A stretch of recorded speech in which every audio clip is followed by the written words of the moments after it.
Okay. Smash the motherfucking like button. We working. New media, we coming.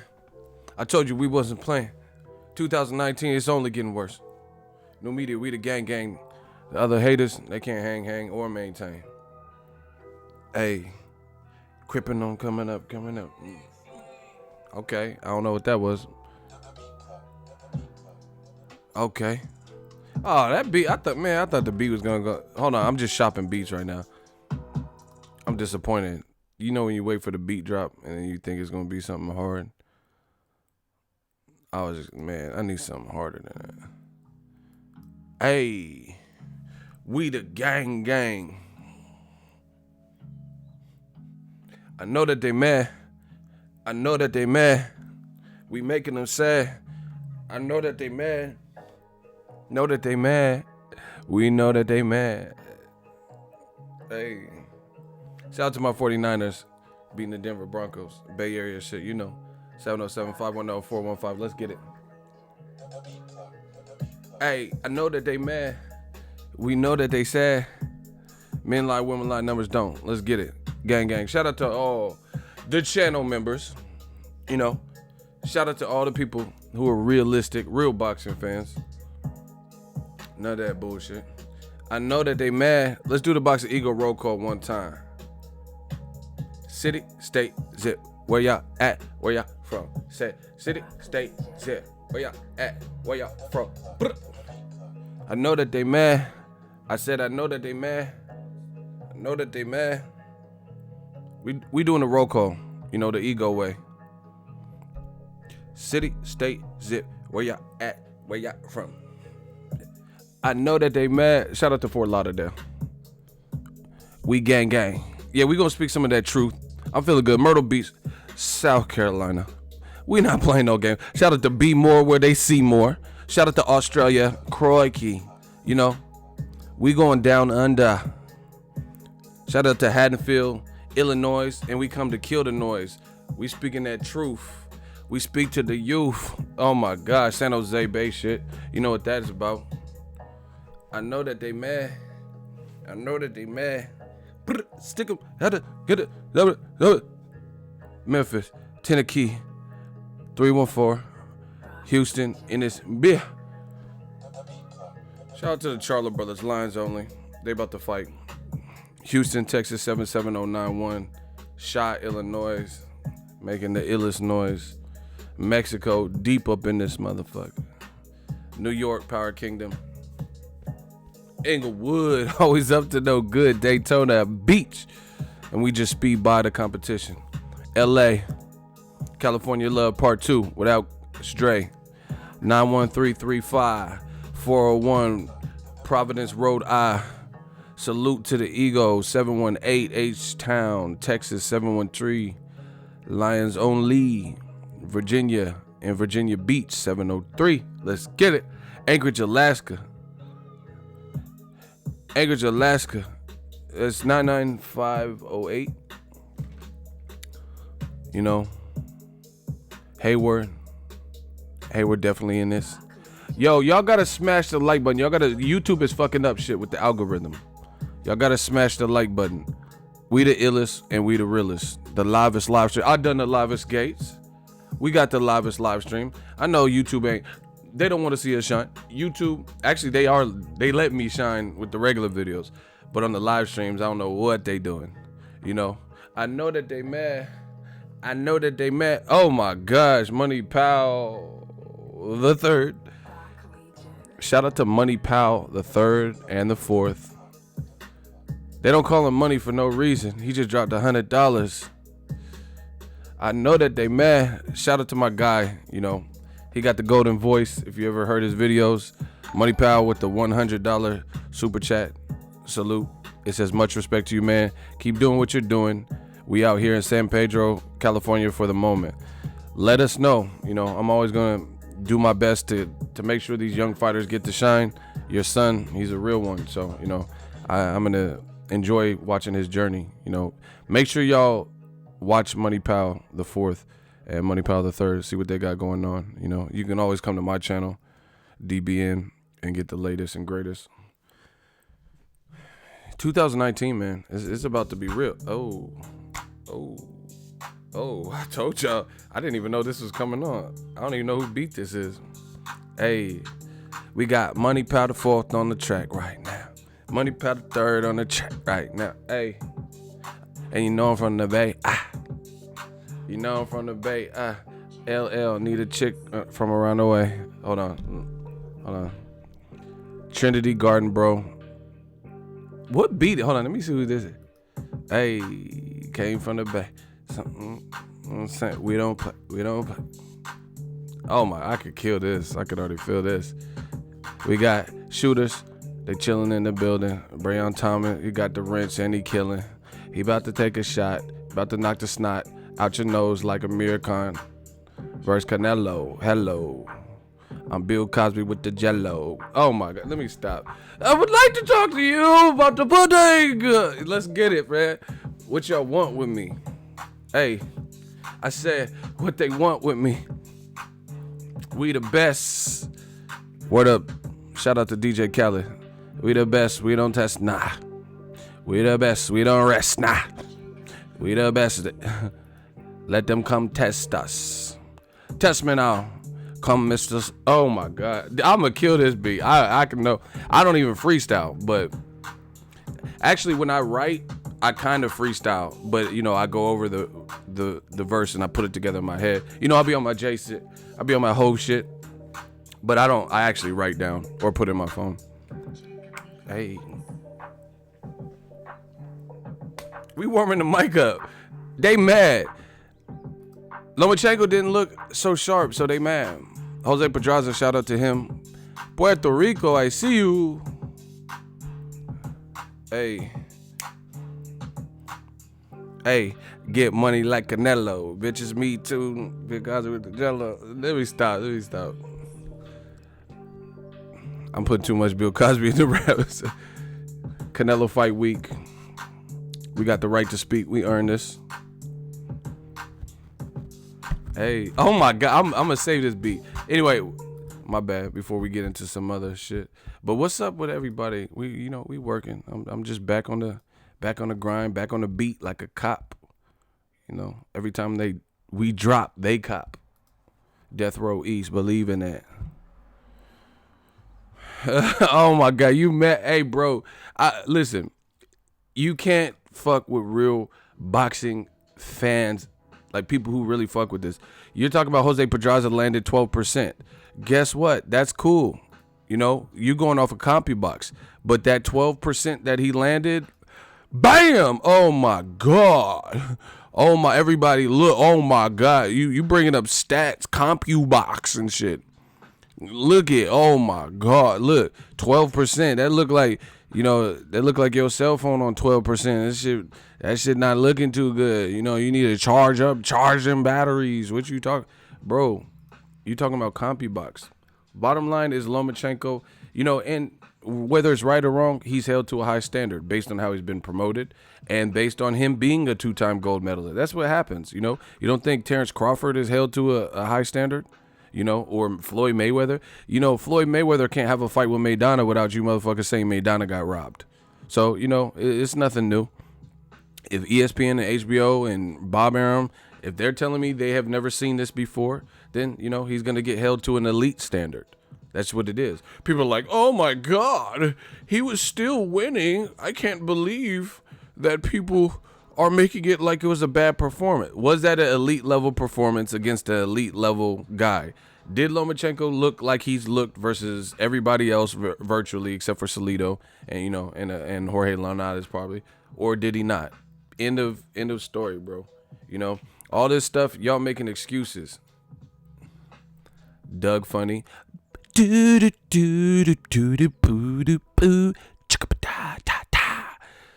bro. It is what it is. You know, if it was an off night, you know, let's see him come back in the. But for you guys making excuses, talking about this wasn't the Pedraza that fought Tank. So you want me to believe? Come on, son. You want me to believe that the undefeated Jose Pedraza, who is a champion, he was just so drained, even though he had title defenses, even though his best wins on his whole fucking record, you know, he has more like names on his record at 130 than he does at 140. You want me to believe the version of Jose Pedraza that got knocked out by Gervonta Tank Davis is just this totally different fighter when he fights Lomachenko, and he was just this scrub when Gervonta fought him. And doesn't work like that. You know, Jose Pedraza is Jose Pedraza. He's always the same. You know, he's a good fighter. He has some slickness to him. He could box a bit, and that's what it was. Styles make fights. Loma's style, with his type of power, led to what you've seen. End of story. See, and this is what you guys don't understand. Like, see, these boxing fanatics are so fucking fake. They're fake. You know why? Because there's no level of consistency. When Floyd Mayweather boxes, listen, I'm going to tell you like this. Floyd Mayweather boxes, the way he boxes, he looks better than all these dudes, to be honest. Just from a pure boxing purist, what you're doing in there, Floyd is the best boxer. Whether you like it, you think it's boring, but this is what they do. They say Floyd's boring for it. Oh, he's moving too much foot speed. He's running, chicken, you know, boring as fuck. Then other people box, Tyson Fury, Loma, then it's the greatest thing you've seen. But the thing is this, Floyd is the best boxer. People don't like it. Now, this is where the inconsistency comes. You know, Lomachenko boxes, right? He's boxing, and then now you like it, and this is what you love. You know, he was picking his shots, he was boxing, he was trying to find his rhythm, blah, blah, blah, you know? And when Tank Davis is the one who brutally knocks out Jose Pedraza, now all of a sudden y'all don't like the aggressive style, the brawler style, the style to get you the fuck up out of there, this knockout style. But when Floyd, you know, from fighting bigger guys in the 5th division, things that Lomachenko, Golovkin, etc. have not done, you know, conquered 5 divisions, right? When he's naturally fighting bigger guys and he doesn't get a knockdown or necessarily push the issue when he's dominated and press for a knockout with brittle hands and being older than all these guys he's fighting, you know, you blame Floyd. But when Tank Davis, like, it's that hard for you to admit that Gervonta Tank Davis, his performance versus Pedraza, he looked sharper. That was a step up. He looked sharper. You know, they can't accept that. That doesn't mean, see how realistic I'm being? It doesn't mean Tank 100% beats Lomachenko. They can't even admit the basics, the very basics. If we look, like, put it this way. If the fighters' faces and bodies and names and all that were blurred, you know, it was just a black silhouette, so you couldn't tell who was doing what, and somehow you seen Pedraza and this black figure, not black person, I'm talking about like they made it like into a silhouette or blurred it like they do on Cops, and you couldn't tell it was, you know, strip away all the names and all that, and you watch Gervonta Tank Davis, you know, all you could see is that this is some guy fighting Pedraza and what punches they're landing. And you watch Tank Davis versus Pedraza, and you watch Lomachenko versus Pedraza. No commentary, no names, you know, you don't know who these people are, blah, blah, blah. You cannot tell me that you would say that the Lomachenko performance was more impressive. Period. Even in the 11th round, he did great in the 11th round, you know, and that helped him resurrect an otherwise pretty subpar performance for his standards, right? See, we're only holding him to the standards that they've put in front of him, Lomachenko. If you tell me he's better than Muhammad Ali, then I want to see some better than Muhammad Ali shit. If you tell me he can beat Pretty Boy Floyd, which that's probably his prime divisions, then let me see that. So we're, you know, people acting like people are expecting too much out of Lomachenko. No, we're expecting what's been stated by Lomachenko.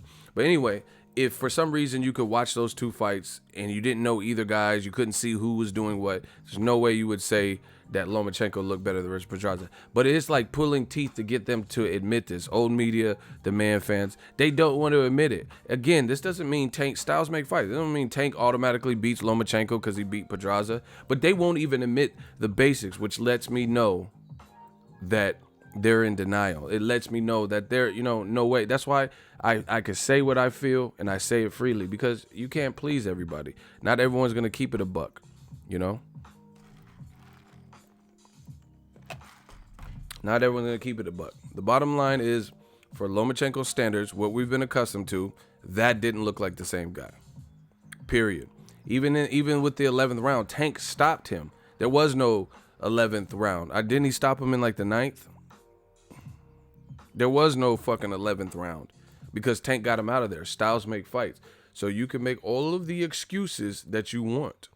But it's funny when Wilder keeps his belt, retains his title, has a very tough fight with Tyson Fury, which we all admit. Y'all don't care. Y'all don't want to hear nothing from Wilder. He said, "Oh, my arm was hurt before camp." No, shut the fuck up. You lost. Oh, look at these excuses. Y'all drilling Wilder. And historically, that could be true. He broke his hand in the Chris Arreola fight, which we knew about. And he had metal pins in his hand. I got the video, right? But y'all don't want to hear none of that. But let Lomachenko, revisit the fight and like speculate with Pedraza. That to me, that shit was a dub. To go on Sirius XM talking about, I fought a focused Pedraza, but Gervonta Tank Davis, he fought, insinuating he fought like a lesser non-focused weight drain Pedraza. Stop that, bro. Teofimo Lopez versus Vasily Lomachenko possibly on the horizon. That's a banger. Give Fimo, some more experience. That's a banger. I'm telling you. And see, this is why I always tell y'all, you got to hold your horses with the historical comparisons. Don't compare Lomachenko to Floyd Mayweather, who, at best is at the tail end of his career. Pacquiao, who, at the end of his, we've already have like decades worth of data on Mayweather and Pacquiao and Shane Mosley and Roberto Duran. These guys are done. Don't compare him to that. Compare him to active fighters. Compare him to Terrence Crawford or something who's still on his journey. Compare him to this and that. But these dudes want to compare like, oh, he's better than Muhammad Ali. Where? Like what, what are you talking about? What does that have to do with it? And then he's better than Floyd and all this stuff. That's what they say. But he's on his third division and he's having more struggles. And it's both of his, literally, just do the math. Both of Lomachenko, tell me, I want to see you tell me I'm lying and prove that I'm lying. Tell me Lomachenko's last two fights weren't, some of his toughest outside of the Salido fight. It's plain to see. But these dudes don't, like, they'll say I'm hating, but they know what I'm saying is true, which is funny. That's the hilarious part about it. Oh yeah, Ego hates Loma. Hey, Ego's hate, but you know what I'm saying is true. So why would you even attempt to take it there? I don't hate Lomachenko. I went to his media day before, got y'all footage. I don't have nothing against any of these fighters. What do you guys think these fighters have done to me? You act like some fighter stole my fiance or something. I don't know, but people project what they feel and how they act and what they would do in those situations, what they can or can't accomplish. They project it on you. Even when I started YouTube, people were like, "What are you doing this for?" Blah blah blah blah. Because you have questions. I believe in myself, so I knew I could make something happen. I didn't know how, but I knew I could do it, and I stuck with it. And boom, years later, we're doing pretty good. We're doing all right on YouTube. You know what I'm saying? But when I first started, because the vision hadn't come into focus. See, that's why when the vision's not in focus, that's why people listen to me right now. If you have a vision, you don't have to explain it to it. You don't have to explain it to your parents even. You don't have to explain it to your friends and family. If you know in your heart what you want to accomplish, don't explain it. Just show people, I have people close to me, even like, even my parents are like stuff like, "Oh, are you going to get a regular job?" Nah. I'm not, because people don't know. They don't know, my parents, they're a different generation. They don't know you can make money online and do, what I'm saying? So, don't explain it. If it's something you're passionate about, just show people. That's my explanation. When you fucking see what I'm talking about. See, I don't have to, I'm not going to, that's why, like, when people say, "Oh, fuck you, Ego, you suck, I'm going to knock you out." There's nothing to talk about. You threaten my life? Okay. There's nothing to talk about. I don't do a whole bunch of back and forth and stuff. You're trying to harm me over boxing opinions or something. We don't have nothing to talk about, So, whatever your goal is, just do it. Don't You spend time. And like I said, a lot of times people project. A lot of times they project. They can't do something. They're not creative enough to do something. They can't see, you know, making a living on YouTube or, you know, the going through the process of becoming a doctor and being in school that long. So then they'll try to act like you can't do it. That's you. Kitty Tumble said, facts, dead ass. You just made $100 in less than 30 minutes.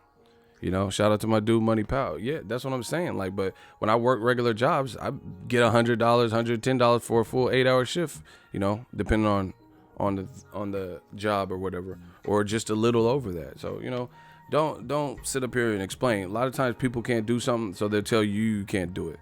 You know, people, you know, I don't worry about stuff like that. That's why you see we just keep it pushing. I hear all types of stuff. People tell, you know, the haters tell you more about yourself than you know. They be like, oh, ego bot subs. Oh, that's convenient.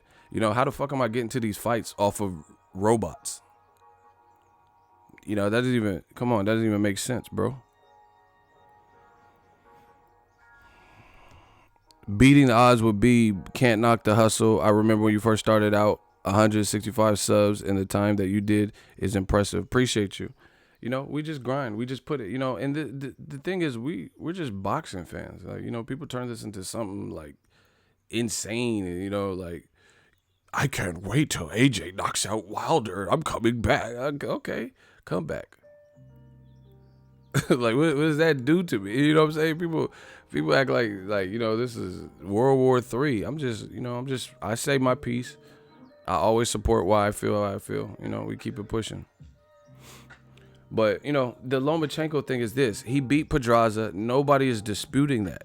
But once again, per usual, they get certain fighters that they elevate and they push and give a lot of exposure, a lot of coverage, a lot of precedence to, you know, and a lot of times it's not the black fighters in America, you know, and then when they fail to meet certain expectations that are set forth from these precedences, like Bob Arum saying, Lomachenko, we've never seen this in, you know, in all of boxing history. Okay. We haven't, but Pedraza's in there hanging with him, you know, like not getting blown out, but I've never seen this. Lomachenko's a human. He bleeds, shits, eats, laughs, smiles, just like everybody else. You know, they're trying to make certain fighters that they want to push seem immortal or some shit. And I know I've watched boxing. We can name the greatest granite chins in ever, like, you know, in boxing history. I seen them motherfuckers get knocked out. Name one person. You know, I'm not saying every single person got knocked out, but I'm just saying for every person you could name that had a granite chin that fought adequate competition that didn't get knocked out, I could probably name 2 people that had a respectable chin that did get knocked out. Evander Holyfield got a chin. What happened when he fought James Toney? Antonio Margarito had a chin at that point. What happened when he fought Shane Mosley? You know what I'm saying? They set these fighters up for failure, and then y'all motherfuckers come at me when I level the playing field by being realistic. So me being realistic, me being truthful, me being factual, this in this new bullshit pussy ass generation is hating.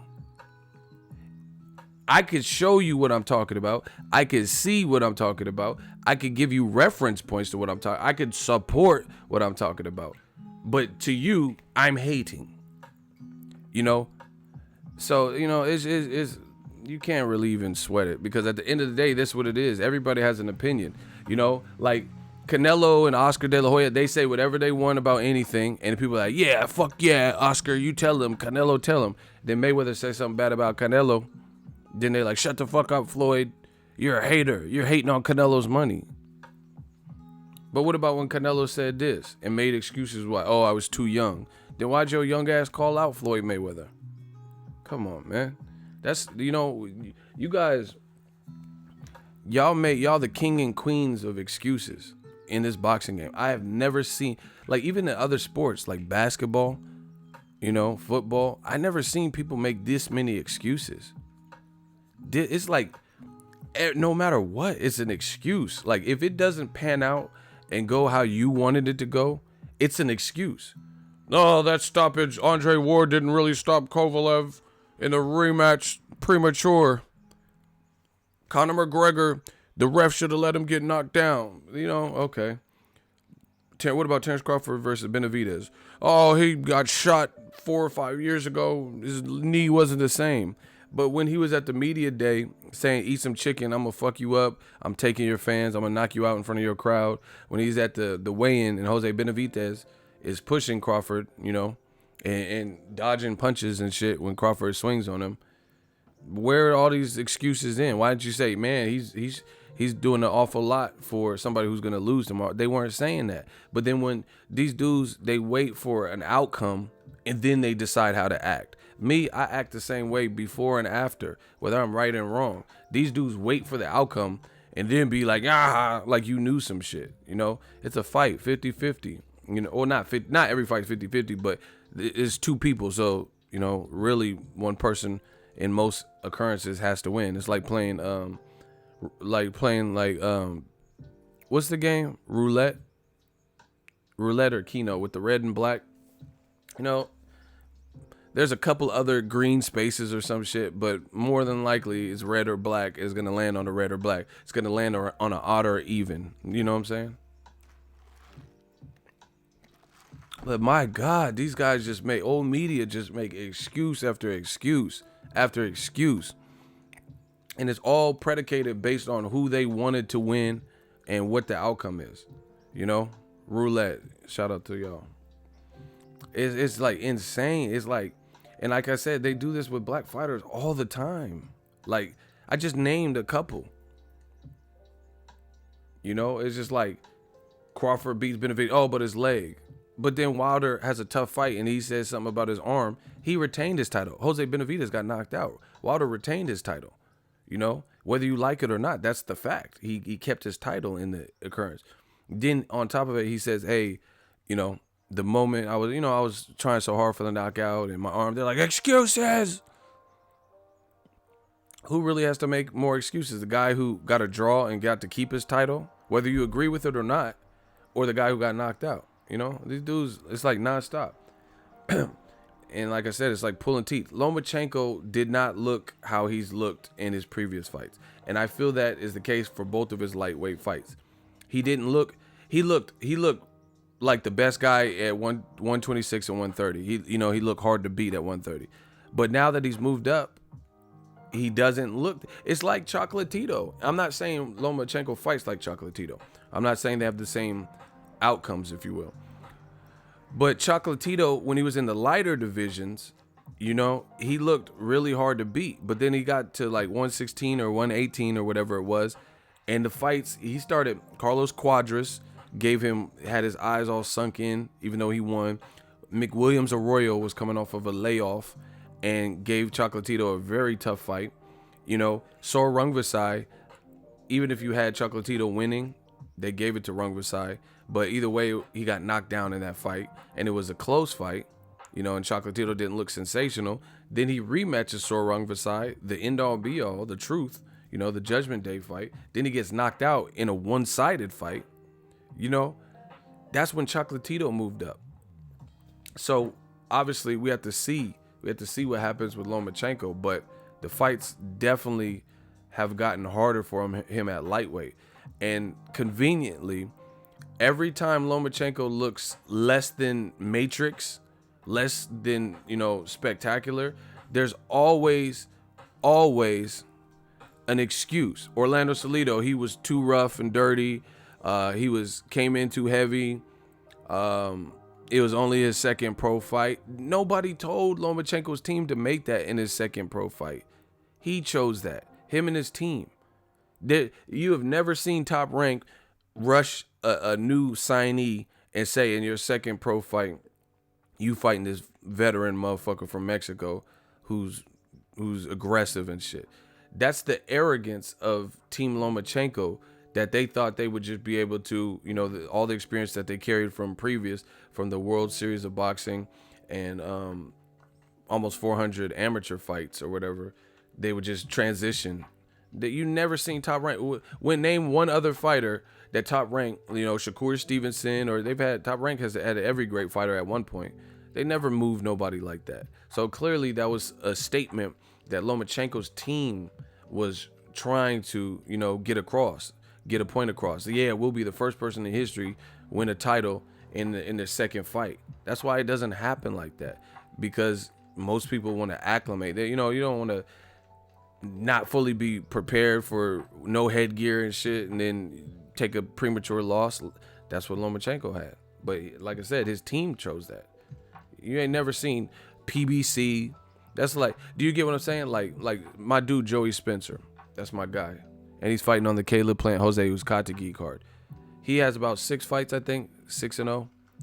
In his second fight, that's like him. No matter how good he is right now, they got to build the confidence of the fighter, get him going, go through some various training camp, because it's more than that. It's like Joey Spencer, for example, even though Lomachenko's a little bit older, but when he turned pro, Joey, his body is evolving, because he's young. He's like 19 right now. So you got to go through some training camps as a pro just to see, just make sure everything's in working order, a good team camp cut, man, just different stuff like that. That's why you don't rush into a world title fight in your second fight, But Lomachenko tried to bite off more than he could chew. But it's always an excuse. It's their second pro fight, so I'm supposed to feel sorry because they took that's the chance when you take a risk. When you take a risk, you're either going to come up big or you're going to come up short. They came up short by taking the L early. It's that simple. Lanata's fight, his shoulder, that's why he got knocked down. That's why he didn't dominate every single round. Okay, cool. Jose Pedraza, this was a new and improved Pedraza. This is not the Pedraza Tank fought. If and then to insinuate, and really not even insinuate, Lomachenko basically said if Pedraza, him and Jerry Cooney or whoever said if Pedraza had a proper training camp or trained properly versus Gervonta, he would have beat him. Y'all motherfuckers is saying that because where you rated Lomachenko and Pedraza did better versus Lomachenko. So you're discrediting Tank and saying it's basically, that's inconceivable that he, that Tank just had a better showing. But once again, I'm not accepting that because styles make fights. Styles make fights. End of story. I think why Tank Davis had a better time with Pedraza. People is lying and saying like, oh yeah, that's because Pedraza chose to go head up with Tank. That's his fucking fault. Why he do that? Oh, but if Pedraza would have boxed him and moved and used his height and weight, why was that the game plan then? That's your fault for disrespecting Tank Davis. Anyway, no matter, like Ludacris said on a song, the name of my insurance is your fucking fault. If Pedraza chose to fight Tank, a power puncher, head up, if he chose to stay at a division where he couldn't comfortably make weight and subsequently got knocked out, the name of my insurance is your fucking fault. These are all his issues. Has nothing to do with Tank. So I'm supposed to listen. I'm supposed to cry because he's a fighter who struggled to make weight. Canelo struggled to make the Liam Smith weight. Watch the weigh-in. And he beat Liam Smith, beat the dog shit out of Liam Smith. Stop with these excuses. How many times have we seen Conor McGregor look like death on a stick when he fought Chad Mendez, and definitely when he fought what's his name? Jose Aldo. Jose Aldo is probably the best name on Conor's resume that he beat. Jose Aldo hadn't lost in like 8 years. Conor looked trash. He looked like a, Irish homeless man. Who the fuck is that? He didn't look good at the scale. But that's what he does with his weight cut. And he knocked out, what's the name? Aldo in 13 seconds. So either way, it's Pedraza's fault. If he chose to go against a power puncher and pay for it, that's his fault. If he couldn't make weight and then he signed up and kept the title as opposed to moving up sooner, it's his fault. But, trying to discredit Tank, that's lame. To me, that's lame. That's just lame. The bottom line is, you guys fought the same guy. He had a better showing for whatever reason. And, and I, like I said, I really think the reason is Tank's power. Tank has power. That's going to make you think twice. Hey, block this Give Me Thunder. Everyone, just block him. Everyone keeps complaining about him. Get him out of here. Shooters, clap, give me thunder. We going to give you thunder. You know, I like to give the fans what they want. Your name is Give Me Thunder. We about to give you the thunder right now. Shooters, clap him. Sick of seeing his name show. See, and this is what they do. They leave like 18 different comments because they trying to bleed, you know, and tattoo and graffiti up the chat. You know, basically spam. So so you have no choice but to see it. Like, get him the fuck up out of here. Anyway, bottom line is this: Lomachenko's a good fighter, 2-time Olympic gold medalist. For 13 fights, he has a solid resume. But me personally, where I don't have him number one pound for pound. If you have him on the pound for pound list, I'm not mad. You know, here's another thing. They always try to turn this into like the people, because I point out certain double standards with race, they try to somehow flip it on me and make me racist. You know what I'm saying? But I've also said this in the past, and I'm saying it again.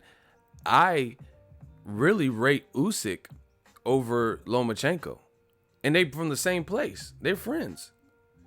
I would have Usyk, if I were to go down and do a whole pound for pound, I would put Usyk before Lomachenko. Usyk's style, I mean, not just the style, but look what he's accomplished. He eliminated a division in a tournament. Facts. He was undisputed, is undisputed, or whatever. And then he fought Tony Bellew. Bellew came with a good fight, so he battled some, as Deontay Wilder would say, at varsity, you know. And then he turned everything, he made some adjustments. Then he knocked Bellew the fuck out. Bellew was coming off of 2 knockout wins at heavyweight. You know, who has Lomachenko fought that had Bellew momentum? Bellew had 2 heavyweight knockouts against David Haye, right? So he was considered a guy who has some punching power, obviously. You know, he has some good power. Definitely a guy you can't just easily discourage. And he was doing well at first. But by fight's end, Bellew's like this. So I would rate Usyk over Lomachenko. And they're from the same place. So either way, these dudes can't fuck with me. You know, because they always, yeah, he's racist. He hates white fight. You know, stupid bullshit. I'm just calling it like I see. I think Usyk has done more. You know, he beat Murad Gassiev. This is a genuine knockout artist. You know, I heard about Gassiev. And Gassiev looked really good versus Dorticos, a Cuban. You know, it's not always easy to look good against Cubans. And Usyk fought Gassiev coming off the Dorticos fight, right? And Usyk made Gassiev look terrible. Terrible. Like Charles Barkley, it's terrible. It's terrible. You know, and Gassiev is a big guy. I think he's even sparred heavyweights. You know, he sparred Golovkin too, I know. And I've seen him, you know. I've been at fights. He was at Triple G Vanas. He's you know, he got some size to him. And he's a puncher. You know, look what he did to Dorticos in the 12th round. Right? So, once again, that's what Usyk did to them. And Michael Hunter. Usyk knocked out Michael Hunter in the 12th round. Michael Hunter was game. Michael Hunter is now signed to Matchroom or some shit. And he's fighting at heavyweight. So, guess what? You know, you got Usyk, who just knocked out a guy who just had some wins at heavyweight. Maybe a winner. He just moved up. But he just won at heavyweight. So, to me, Usyk, you know, I'm just being real. Usyk unified and became... This was the first time Lomachenko in his whole career had more than one belt.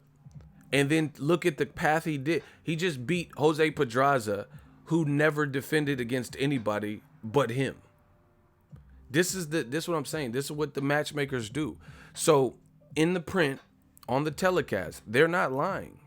They're saying Vasyl Lomachenko just unified with Jose Pedraza. But if you know your shit and you know boxing, then you'll realize that Pedraza really didn't beat anybody at 140. He really didn't. He beat Ray Beltran, who lost to Terrence Crawford years ago. I covered that fight as medium, right? He also lost to Sharif Bogaray, Ricky Burns. I thought he beat Burns. But these are all losses on his record. You know, he failed a drug test, you know, after he had a nasty knockout. So he got suspended. You know what I'm saying? And then Jose Pedraza beats him. That's cool. That's solid. But, you know, it's not like, this is like Joshua. These motherfuckers act, oh, but Joshua has 4 belts. True, he does have 4 belts. But who did he go through to get the belts? That's what I'm saying. Wilder is retaining his belts by fighting the likes of Luis Ortiz, Tyson Fury, the guy that beat Klitschko, which is subsequently Joshua's best resume name. And he's about to fight Tyson Fury again. So you got to look at the spectrum. Who did Joshua beat to acquire? He beat a guy that Tyson Fury beat, who was on an 18-month layoff and 41 years old in Klitschko. He beat Charles Martin, who really hadn't proven or had any notable wins, you know, except for fighting for a vacant title that they stripped Tyson Fury of. He beat Joseph Parker, who hadn't looked exceptional, didn't look exceptional against Raz Kojanu, you know, who Luis Ortiz obliterated in 2 rounds. You know, this went the full distance with Joseph Parker. The Huey Fury, he fought Huey Fury on YouTube pay-per-view, and I've never heard of YouTube pay-per-view, and I'm a YouTuber, right?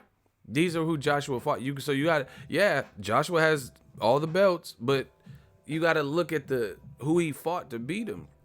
Same thing with Lomachenko. He did unify. That deserves credit. You did unify with the champion, but you didn't unify against no fucking Mikey Garcia. A guy with title defenses. A guy who fought at 140 and remained undefeated and looked good in those fights at 140. And is going on his 5th division, but is a 4-division champion. So again, it looks good on paper, but if you know boxing, you break it down. Smash the like button. I'm dropping nothing but fact bombs. You got to know. So yeah, okay, Lomachenko, he unified with Pedraza. That's not me hating. He unified Pedraza, but Pedraza, that was he fought all of his fights at 140. Hold on. Just so here's something that's really funny. If y'all want me to, I swear I'm killing y'all right now. Listen. If y'all want me to drop this fact, this is all off the top of the dome. I said I'm off the top of the dome. I'm off the top with the chrome. I'm off the top at your, oh my, listen. Can I get a hell yeah in the comment section? I'm about to drop. This is off the top of the dome. This is how I know my shit. I know y'all. I know a lot of y'all, the ones that be hating and shit. Y'all don't know boxing like this. I'm schooling y'all right now. If y'all want that truth, that fact bomb, smash the like button and can I get a hell yeah? You guys research what I'm saying. Don't just take my word for it. I'm good with that. Now, correct me if I'm wrong, and I know I'm not, but I covered Terrence Crawford versus Jose Pedraza. I believe the fight was in March. Excuse me. I said that wrong. Terrence Crawford versus Jeff Hearn. I believe that fight was in March, right? That was Jose Pedraza's move up to 135. He fought some guy, some random guy. You know, it wasn't like a big name or anything.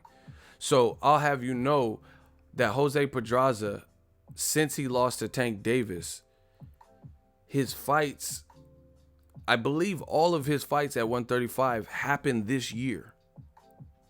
They all happened this year.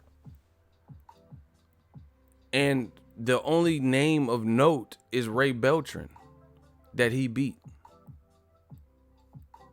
That's factual information. Now let's look it up. Y'all getting took to school today. Cause I'm sick of the bullshit, man. Everyone wants to call, oh, you're lying, you're hating. Okay. We gonna find out.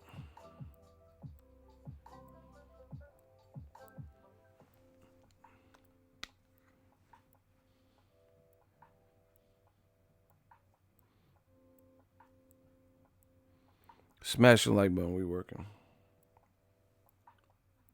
You know, got a little face ID. Okay.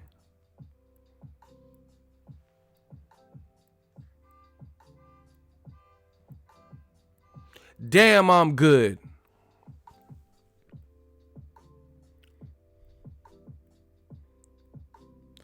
So, look, he fought Gervonta in 2017 at 130.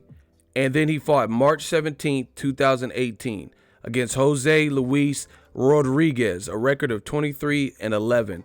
And that was his first fight, as you see, at 135. I guess he weighed in at 136. Look at the date, 2018. So his first debut at lightweight was this year. And he fought a guy who had a record of 23-11. Now, I'm not mad at that. You move up to a division, you're not going to necessarily, fight the best person. So this is not a diss to Pedraza. This is just factually who he beat. Okay, so after he beat Jose Luis Rodriguez, 23-11 record, he fought a guy named Antonio Moran in the summer at 135.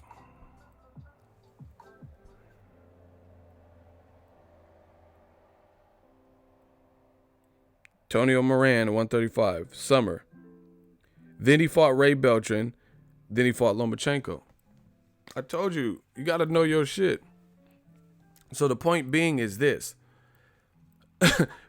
They're making it sound like Tank fought the unprepared Pedraza.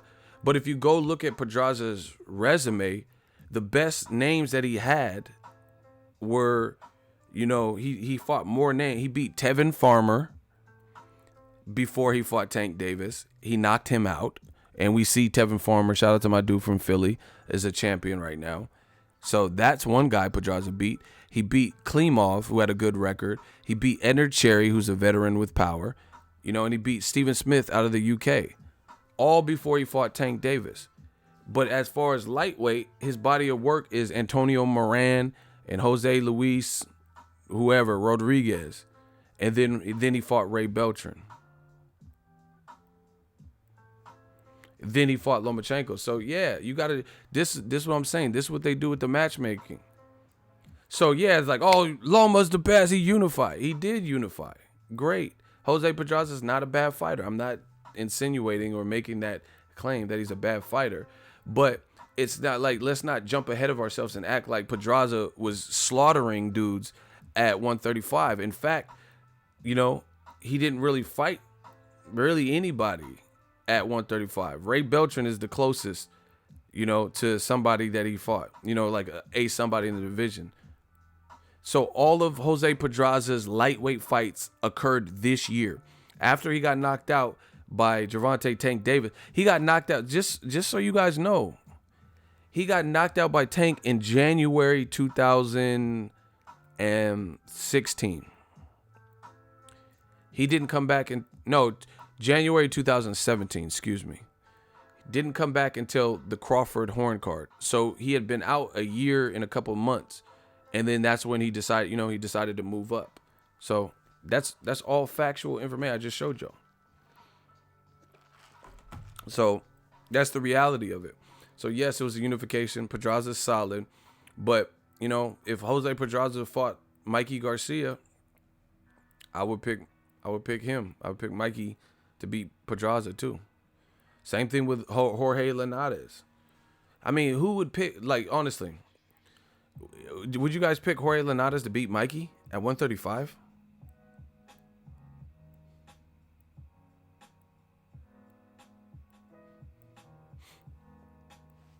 Honestly.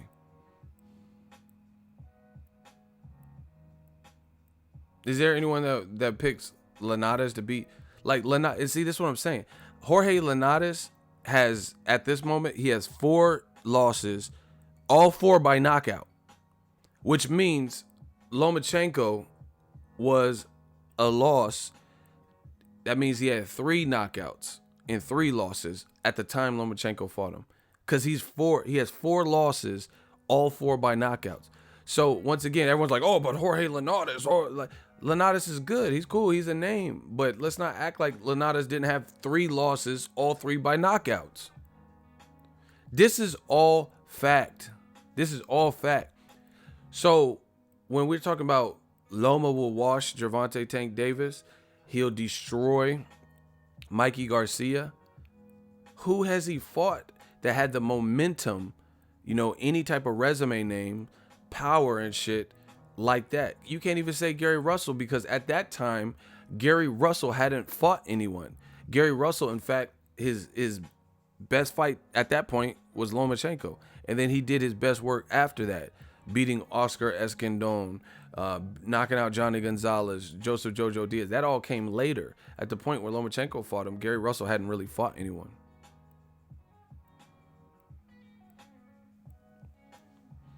You know, that's why when, Lanata's, like I said, he had 3 losses when Lomachenko fought him.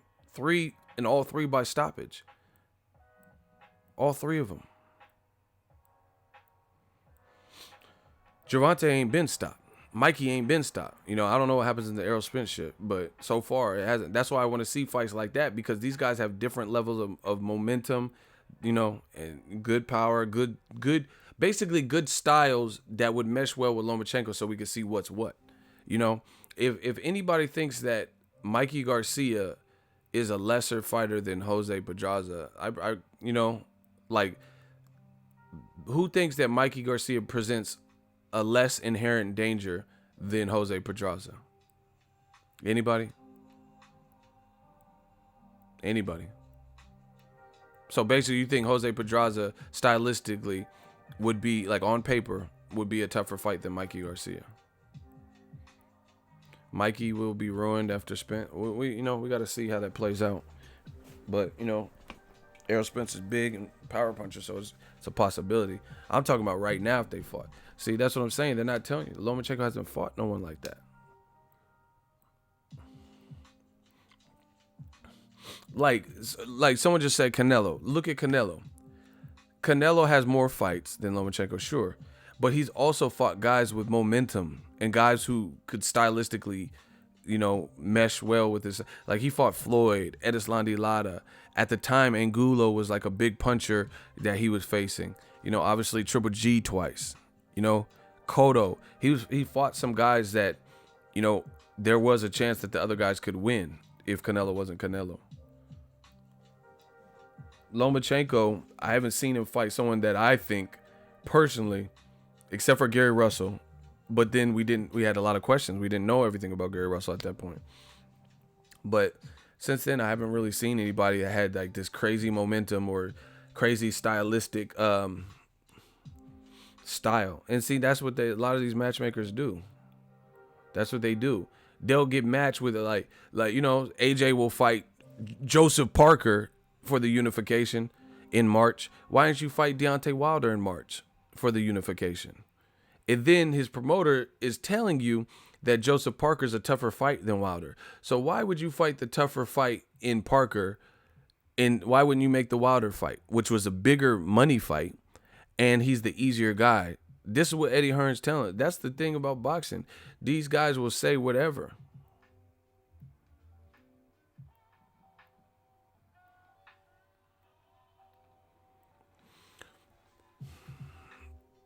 Ever since Ego blocked that channel member, I'm seeing less and less channel members now. LOL. They thought they had a free pass to say whatever. That's false. I don't have less. You can't even see how many channel members I have. That information is only. That was a stupid comment, because I've actually gained channel members. We have more than we've ever had. So that's not true. But yeah, I mean, you can't just be a channel member to infiltrate and saying a bunch of shit. We don't need money like that. I appreciate, people who support the movement, but, we're not going to have like moles and rats, saying crazy shit just because you're a member. We don't need that. So, like I said, I think the best fights for Lomachenko that would show me more, clearly Mikey Garcia, Gervonta Davis, Machado, Berchelt, guys like that. Like, okay, for example, Loma was at 130. Machado is a Puerto Rican power puncher. He looks like he can box some, like kind of like a boxer puncher. Berchelt is big, tall, and he's Mexican, and he's like a warrior. Like, you watch Miguel Berchelt versus Mickey Roman. That was like a war. Berchelt got clipped and got hurt, but he stood his ground, and then he, put it on Mickey Roman, and stopped him. So that would be an interesting fight at 130. That was a top rank card, Miguel Berchelt and Mickey Roman in Texas. So while Lomachenko was at 130, why didn't they put Miguel Berchelt in there with Lomachenko? Big, tall Mexican fighter You know, you lost to a Mexican fighter in Salido. This guy has power, you know, because the thing is, we know what Lomachenko is good at. And to me, I feel like they like the matchmakers are putting Lomachenko in with guys his style should do well with. But you look at other people, like let's say Deontay Wilder. If you look at what Deontay Wilder does right and wrong, he's fought some guys that if you as a matchmaker, you didn't want them to potentially exploit his flaws, then you wouldn't have put him in there with.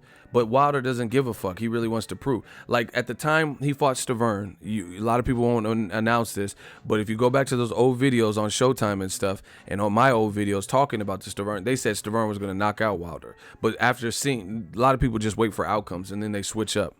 Now that you've seen Wilder beat him twice, now you're not going to admit that. Just like they did with Mayweather Canelo. They act like that was some mismatch and Canelo was too young.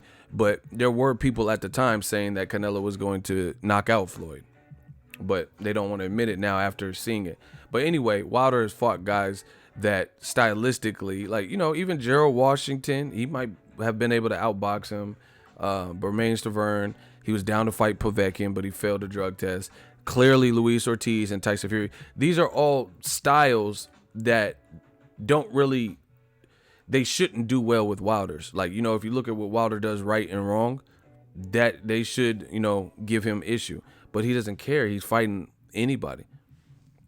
Same thing with Mikey Garcia. Mikey Garcia, he fought Dejan Zlaticanin, a short puncher with a 91% knockout ratio at the time, and a champion.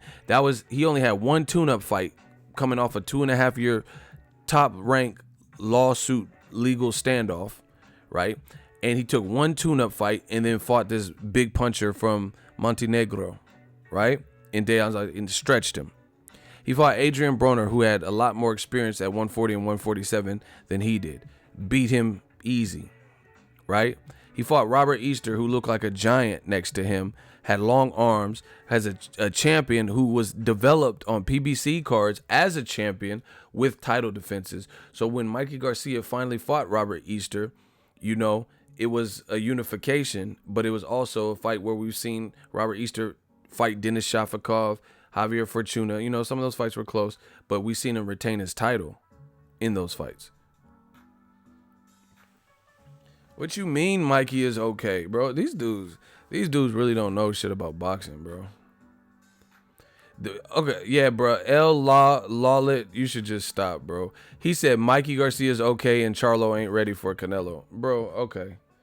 So Rocky Fielding, he's good and ready for it. These dudes are full of shit. See, this is what I'm talking about. So Rocky Fielding, he's ready for Canelo. He's just geared up for Canelo, but you making bullshit excuses why Charlo ain't ready. Stop it, bro.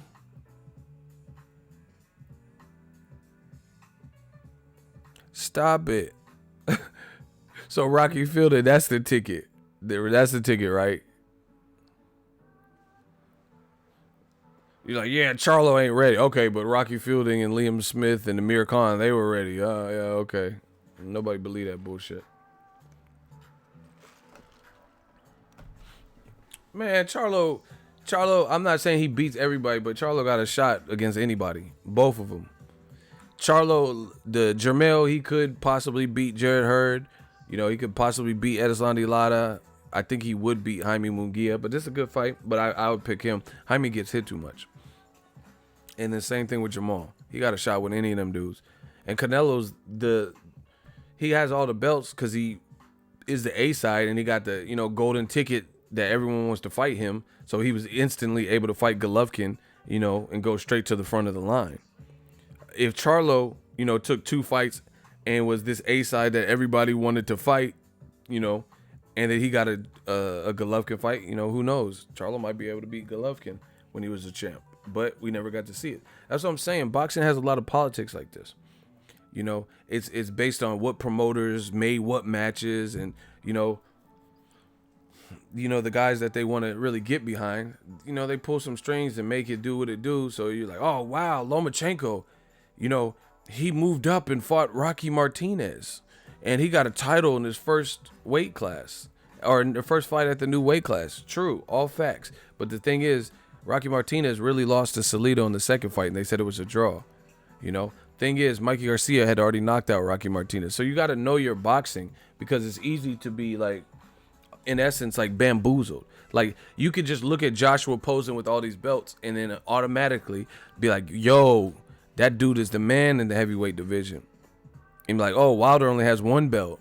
You know, Tyson Fury has none belts. He has no belts. So it's easy to, if you don't know what the fuck you're talking about, to disregard that. But you got to look at it. The reason Joshua has all them belts is because of Tyson Fury.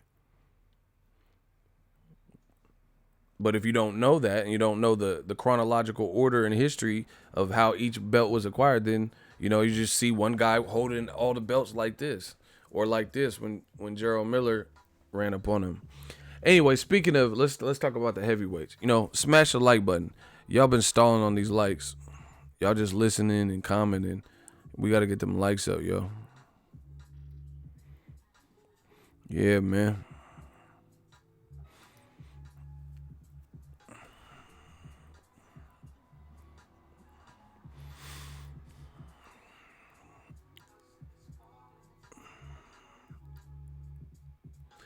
Hey, we need to push towards 200 likes, like ASAP. ASAP. Y'all got to smash the like button. Help us. What the fuck? Canelo will never be undisputed. Shit, he gonna have to go through Boo Boo, Andrade, and Jacobs. But anyway, Anthony Joshua, man, I think he's in a bad, tight spot. And this is like it's almost like karma. You know, all this shit you were doing to hold Wilder down, and you know, like, it's backfiring exponentially. It really is. Ali, you don't know shit about boxing. He talking about Andre got a paper belt. No, he was down to fight Billy Joe Saunders, who failed a drug test. That's his belt. Fair game. You cannot fix your lips to blame Andre because another motherfucker failed a drug test and he had to fight whoever the WBO had next up in line. Nope. Doesn't work like that. Now, if, you know, something else happened, like, you know, he didn't fail a drug test. He was down to fight Billy Joe Saunders and go through the champion. You know, that's his fault. That's like, let's say Kell Brook moved up to 54 and vacated the belt, and then Errol Spence fought Constantine Panamara for a vacant belt. That's like saying Errol Spence is a paper champ, blaming him because Kell Brook chose to go up to 54. Don't work like that. Stop it. You don't know shit about boxing. Study the game. Study the rules. Anywho, Joshua, man, like, I just feel like his team, they everything they try to like throw upon Wilder is biting him in the ass. You know, you play with fire, you get burned. They wanted the whole world to know how little Deontay Wilder was known, and, you know, how little he was respected. Oh, AJ, he can't go to the grocery store and the market without being stopped. Well, guess what? It's getting bigger and bigger and bigger. You know, you got Wilder on Joe Rogan doing numbers. I don't even know where they're at now. I didn't even look. You know, doing numbers and all types of shit like that. So, you know, you did all this to really to hate and bring the man down. And then in the end, it didn't last, you know. It, like, in the end, now he's getting bigger than he's ever been. You know, you just can't keep a good man down.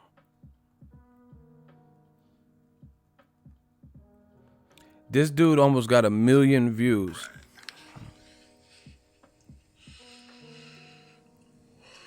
2, 1. Boom, and we're live. My man. What's up, baby?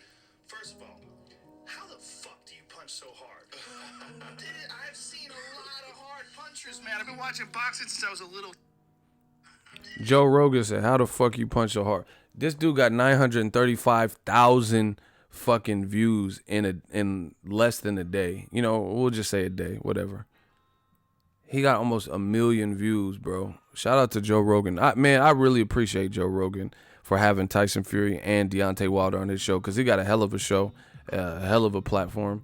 And, you know, that's exposure we need. Y'all motherfuckers talking about, man, fuck the UFC. I'm not saying none of that. Shout out to Joe Rogan. You know, we need, listen, we need to band together. He's in a combat sport. You know, he's willing to learn and, you know, have guests and open up his audience. I fuck with that. Joe Rogan seemed like a good dude. He's smoking weed with Elon Musk and shit. I don't even smoke, but that shit's badass. So, like I said, backfire. Because nobody knows AJ in America like that. And see, that's what I'm saying. Eddie Hearn. He keeps saying all this stuff about PBC. Well, guess what? It just was announced. I got the email right now. Shout out to PBC for sending me the email, man. They taking over in the UK too. So now it's, you know, it's cutthroat. You know, I'm from the Bay. I'm sure a lot of you guys never heard of Cutthroat Committee. But shit, Al Heyman, he making sure the Cutthroat Committee is back. Look, I just got the email this morning. ITV announces landmark boxing deal. ITV inks blockbuster 3-year deal with Al Heyman Sports and Premier Boxing Champs. New deal will bring UK fight fans the best boxing in the world. So ITV is like, you know, the channel like Sky Sports and all that. Hey, Block Ali. You know, every time these dudes talk about dicks and penises, they got to go. I'm not with that. You talk, you know, there's a new transgender boxer. You can go watch that. I'm not here to talk about dicks and penises and stuff. Go watch that transgender boxer. Shout out to them. You know, go watch their channel. You know, every time it's something they don't want to hear, it's always about some people saying something about dicks and dick riding and sitting on someone's lap. I'm not with that. You know, you do whatever. You know, I don't care what y'all do. I don't care what y'all sexual preferences. But, you know, I want to talk about boxing more than I want to talk about genitalia. So go watch that transgender boxer. You know, that seems to be up your alley. Fuck you mean. I live in the UK. I don't give a fuck, bruh. What is that? What does that got to do anything? You such a fool. All right, go watch the transgender boxer, bruh. I'll be a fool. That's what's up. You need it. Yeah, you're talking about dicks, but I need a therapist. Okay. What'd you think of the transgender boxer's pro debut? Ali. What'd you think of it? Did it excite you? Some good shit, huh? That victory? You liked it?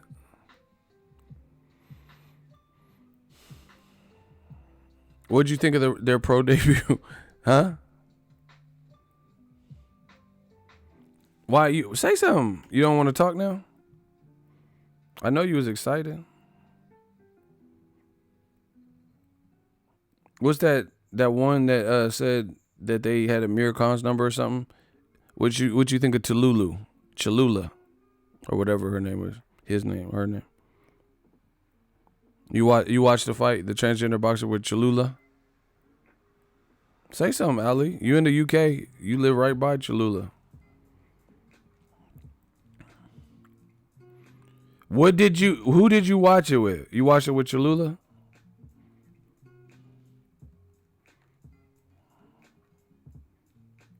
Say something.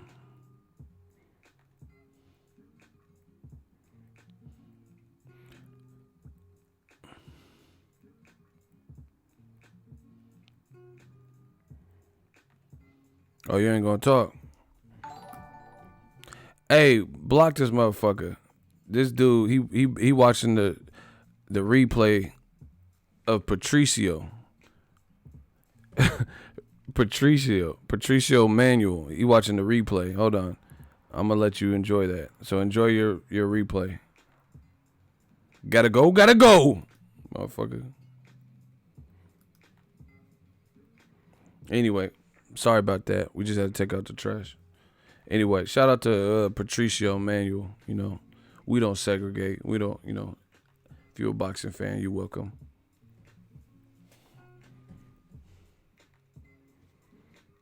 Block.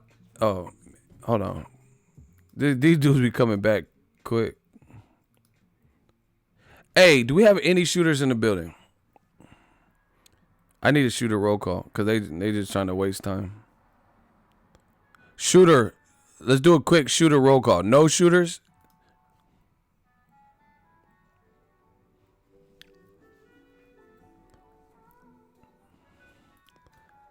All right, Luis Medina, you up. You a new shooter.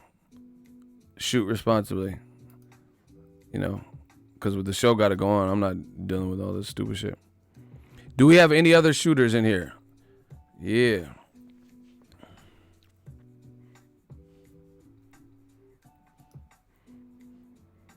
Don't abuse it. You know, if you know who's causing a distraction. Shout out to King Flacco. We got a new shooter. Yeah. I'm going off of some of the names I recognize. Yeah. Luis Medina and Flacco. Give me back guns, bro. All right, Box Watch TV. All right, we lit. Yeah, just help me police we need, you know, the channel's getting big, even bigger. So, you know, the varmint, they try to come through. All right, we working. Now, anyway, I just think the plan is backfiring. That's what I'm saying. And he had a picture of my dad. Like, this is dumb. This dude going to all my social media from Father's Day and shit to get a picture of my dad. Like, okay. Anyway, all right, one more. We got one more shooter, Trey, because I like the name, from Boys in the Hood, and he's a channel member. So, you know, channel members, they already holding it down, so they gonna hold it down. All right, we done with the shooters. We got enough. Yeah, these dudes is on that weirdo stuff. But anyway, the plan has backfired. It's backfired. You did all this to make Wilder seem like feeble or whatever, and now he's getting 1 million views in a day on Rogan. He's on just different shows and shit, bro. Then the fight itself delivered. The epilogue was classic. You know, the fight was classic. Prince Savage, $5 super chat. It said, "My bad, Ego. I meant channel members talking reckless, not how many you had." Oh yeah. But see, that's most people aren't gonna pay to be a channel member to, you know what I'm saying, to be on that bullshit. But that was kind of weird. That, to me, that's kind of like a mole. Before you blocked the dude, there was a few that was talking crazy at times. I didn't really see nobody else that was a channel member talking crazy, but that one person. But anyway, we back lit. The other thing is this. It's funny. Why is it when Wilder openly, clearly states that he's pursuing a rematch to rid the doubts and shit like that, Tyson Fury pretty much says the same. Frank Warren saying the same. You know, everybody involved. Steven Espinoza said he's down. Everybody, like everyone on the conference call, you know, Wilder, Steven Espinoza, DeBella, they all lean towards, and Wilder outright said he wanted to rematch him to rid the doubts. Now all of a sudden, Eddie Hearn is coming out the woodwork and acting super. This is the most like staged, artificial. It's like artifacts. Like, you know, this is just, it looks so staged and scripted. Now all of a sudden, Eddie Hearn is trying to act aggressive with the negotiations, as if like, oh, if he wants to fight Fury next, he'll fight Fury next. If he wants to fight us, I mean, we got to get the ball rolling because Joshua wants this. Now he's trying to sound like, come on, bro. Who outside of the UK is anybody following for this? Now all of a sudden he about it. All of a sudden now you uber aggressive. Before it was like, oh, you know, your dad is talking about, oh, why rush? No rush, and there's a bunch of panic, and it will happen in due course, and you know, we're not gonna let people tell. You know, now all of a sudden it's like when Wilder and Tyson Fury are pretty much negotiating to be locked up. Joshua is getting froze out.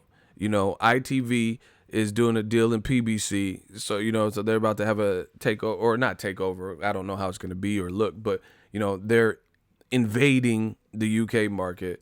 Now, all of a sudden, Eddie Hearn's like, oh, Joshua, he wants this next, and it still can happen. After the WBC said they sanctioned, an immediate rematch. Everybody on the WBC committee, we all agreed that an immediate rematch should be sanctioned, and we're okay with that. We're not going to get in the way. And then Eddie Hearn all of a sudden trying to come out talking about, oh, it was sanctioned. It wasn't ordered. What? Come on. Like, really? Is this real? Ego, ITV is a main UK channel in the UK. That's dope. I mean, is this real? All right, you really want me to believe this? Now we're playing. Okay, so why did the WBC say, hey, we fully support, they had a little, I did a video about it, so go watch that video.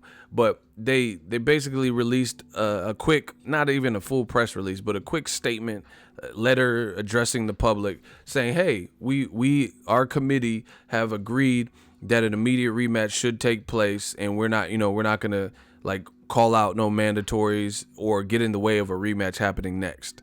That's basically what they're saying.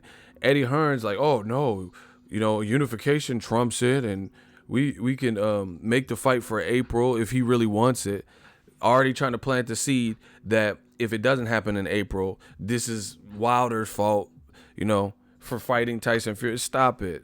The jig is up. And then Eddie Hearn's talking about, oh, it didn't get ordered, it got sanctioned. I hate when people see.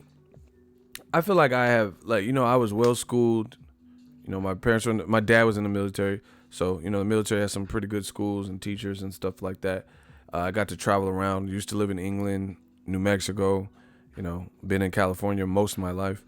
And, I feel like I'm well schooled, pretty studious. I used to get honor roll and stuff like that. But I know street smarts too from, just hanging around and picking up stuff, right?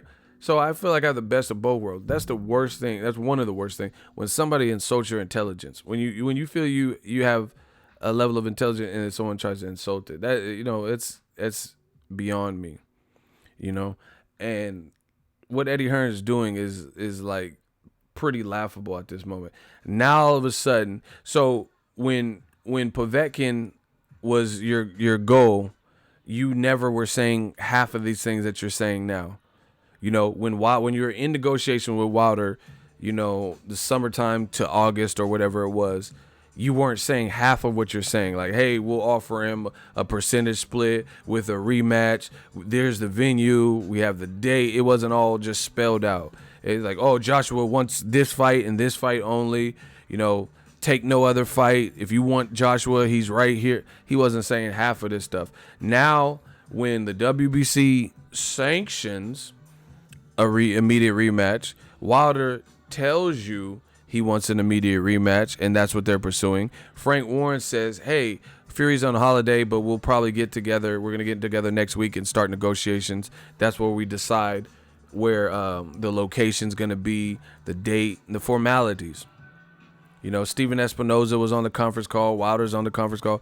Everybody's letting it be known that Wilder Fury was a great first event. The second's going to be better. And, they want to clear the air and give the fans a second great fight. Nobody's worried about Joshua now because they've created their own lane and their own existence. Now, Mr. A-Side Anthony is being left in the dust. He's being left with, leftovers that he's already beat, and or fights that are less than Wilder Fury 2.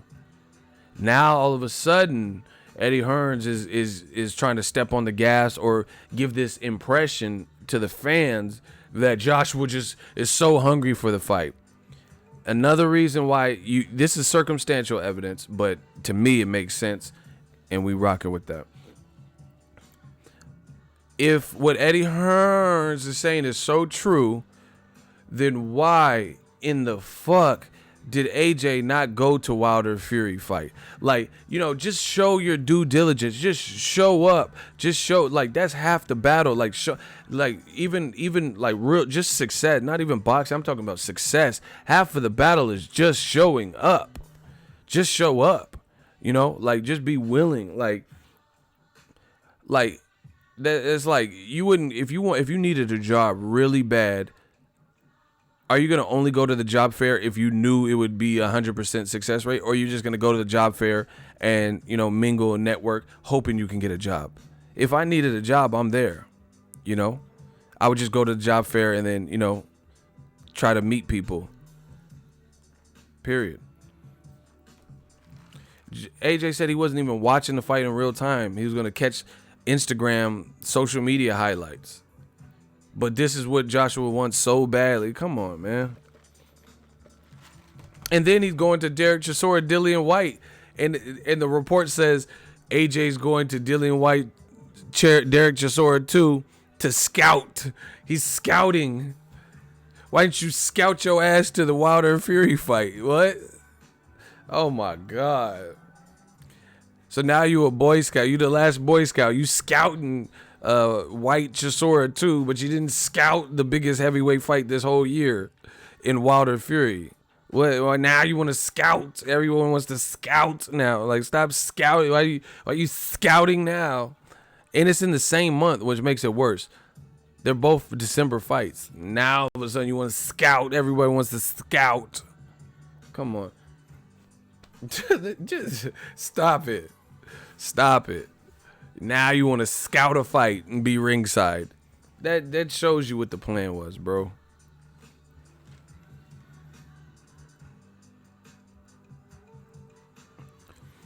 All facts. Like, why would you not show your face? It was a huge promotion. It could have got some good clout. Ego, I don't believe AJ didn't watch live.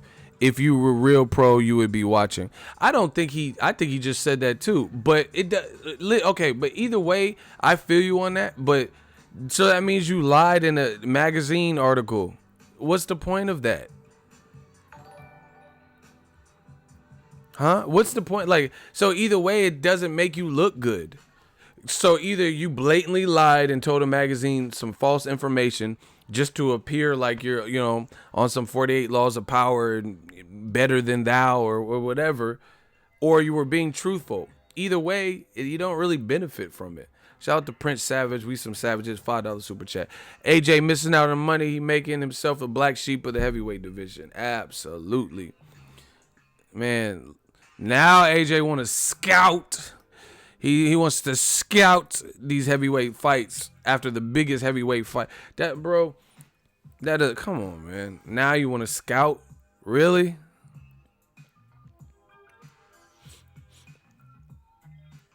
Like, I used to work with P. Diddy's barber. Shout out to him. Shout out to Kurt. He cut a lot of celebrities. You know, P. Diddy, he's cut Will Smith before. He's P. Diddy. I don't know about now, you know. But he was P. Diddy's like go-to exclusive barber. You know, Usher was his like client at the time. I don't know what's going on now. But anyway, the thing is, like, I used to travel with them and then like do the video stuff, film and or whatever. And he hired me to film and edit, flew me out to ATL, right, to film and edit because they were getting a booth and, you know, just get the behind the scenes shit, blah blah blah. And ATL, they got this hair show. It's called the Bronner Brothers Hair Show. I don't know. It's either once or twice a year, but it's the biggest hair. Atlanta's big for fashion and hair and, I don't know, lace fronts and wigs and weaves. A lot of gay people in Atlanta too, you know. So it's just the popping place for that type of industry, you know. And there's the Bronner Brothers is probably in America, it's probably the biggest go-to spot where you get to be in that environment, network, mingle, see people's like brands, because people, it's like a big, you know, when they do them, like, I don't even know what they're called, but like for the bodybuilders, like the Olympia, like bodybuilding like it's kind of like Comic Cons and all that, right? Anyway, the Bronner Brother Hair Show is popping for that industry. You got people doing demonstrations. They have their own product lines, things that make it easier for barbers or salon owners or DVD tutorial, you know, all that type of shit. It's a big ass convention, right?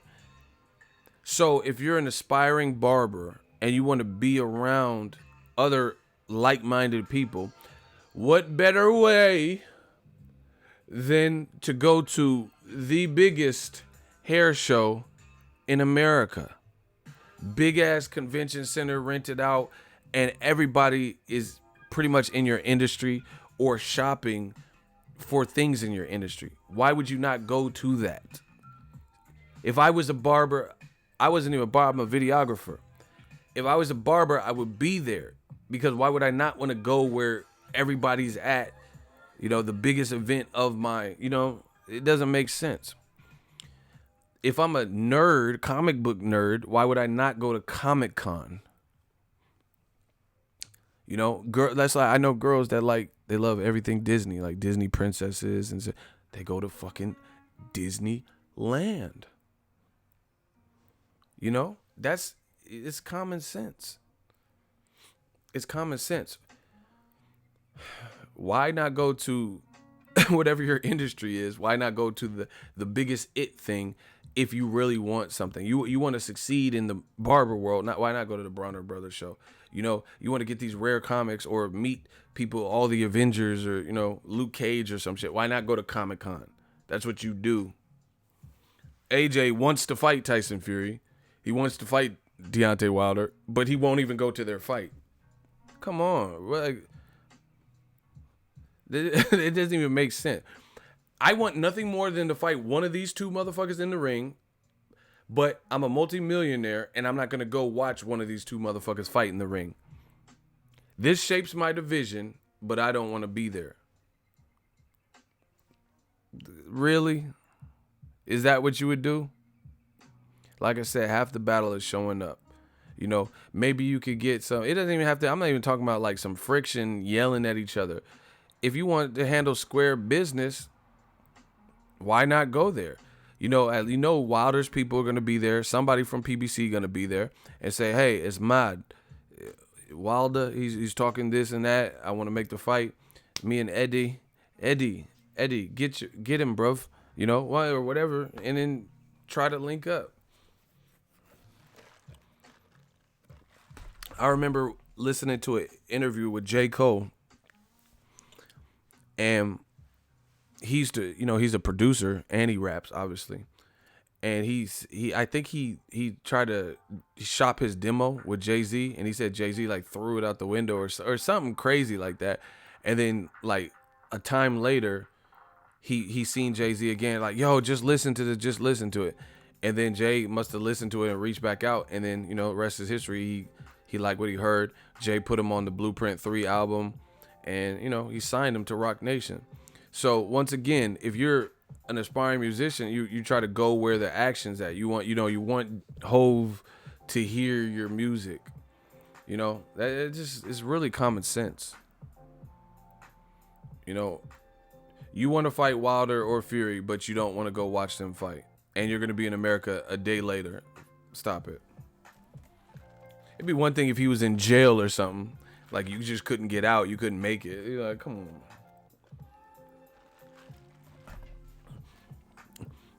on. Hey, bro.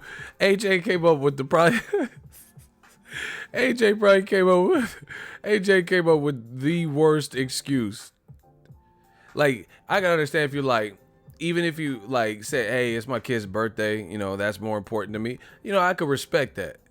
I'll be like, okay, I can't tell him, man, your daughter don't get, or I don't know if he has a boy or girl, but you know what I'm saying? I can't be like, no, you don't get to celebrate your daughter. You get to the Staples Center. He didn't say nothing like that. Hey, why aren't you going? Motherfucker tired. I'm sleepy. That's why I ain't going to that shit. That's literally probably the worst. Like, use that to your boss. How about that? Hey, we needed you to come in for a closing shift. Why didn't you come in? You were scheduled. Man, I was motherfucking tired. I was sleeping. I had to sleep a little bit. Motherfucker got tired. I got this posturepedic. I was a little bit sleepy. I got the memory foam. I had to take a nap. Like, what? What? Like I said, I can understand, bereavement, funerals, kids' birthday, wedding, something like that. But AJ said, "Yeah, I ain't going there. Shit, motherfucking tired." And like, how you know you tired in advance? He did the interview about some being tired in the future. He did an interview like a week before the fight. Like, motherfucker, instead of doing the interview, you could have been asleep right now, saving up to sleep. You could have been getting the beauty sleep now. Like, how you know you're gonna be tired in advance? I ain't never heard no shit like that. Like, hey, you wanna go to baby shit? Nah, when is it? Oh, January 19th? Nah, I'm gonna be motherfucking tired then. How you know you're gonna be tired in advance? I ain't never heard of no shit like that. You doing an interview a week and a half before the fight, talking about you gonna be tired. What? Who like I'm getting back organized and getting back planning, but that's a little bit extreme. Like, hey, what you doing? What you doing February 19th? Oh, February 9th. Yeah, I'm gonna be motherfucking hungry and tired then. Like, what is December? How you know you're gonna be hungry in February? Yeah, I know my body. I always get hungry right around February. And then I get the itis, and then I get tired. So I know I'm going to be hungry and tired in February. You know? Like, I ain't never heard of no shit like that. That was probably the worst. I would have just not said nothing. I'm just telling y'all straight up who I am. I try to keep it a buck, you know? It's just the best way for me. I'll be like, I ain't watching it. You know? I probably just wouldn't explain if anything. Even if that was the reason. I probably wouldn't say it. If they're like, hey, man, I don't care about that fight. I'm not really watching it. You know, I'll watch it when I watch it. I would say something like that. I could rock with that. But, you know, I'm not going to explain further than that and, you know, say some, like, piddly-ass excuse. Yeah. That's like me saying, like, hey, are you getting Dazn? Are you watching Joshua's fight in April? Nah, I'm going to be too tired. You know, we should all do that. Next time Joshua fight, we should all be sweepy, you know.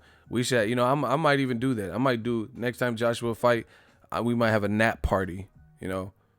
We all just drink a fucking bottle of NyQuil and get tired on April 13th. Let's just get tired together. Fuck it. You know, if this is what we doing, you know, we should do that. All take melatonin and shit on April 13th. Oh, shit, I'm getting a little tired. Be tired when them views come in. Let's get tired together. Yeah, I'm on that. Yeah, sip the Kool-Aid. I'm on that coach shit. We gonna get tired together, man. We gonna ride together. We gonna do that Jonestown shit. Man, fuck it. This is Jonestown. We all tired. If I'm tired, y'all tired. We all tired. We all sweepy in this motherfucker. Yeah, this that Jonestown shit, man. What y'all talking about? Yeah, y'all go. I'm gonna get on my Denzel. Yeah, y'all not gonna drink the Kool-Aid, huh? That's some dumb shit. Cult suicide. I'ma act like I'm drinking this shit, the cyanide Kool-Aid. I'ma act like it. I'm not finna really do it. All right, on the count of 3, let's drink. All right, 1, 2, 3. I'm gonna be like this. Okay, oh shit. I am not doing that. That's some dumbass shit. We all gonna die at the same time. What? Who does that, bro? That's some stupid shit. If you let somebody convince you into... That's really weird to me. How you gonna let someone convince you of some shit like that? Yeah, let's all hold hands and die together. Like... What? Anyway, I don't think that's a good excuse. Tired. What about Dazn? What about it?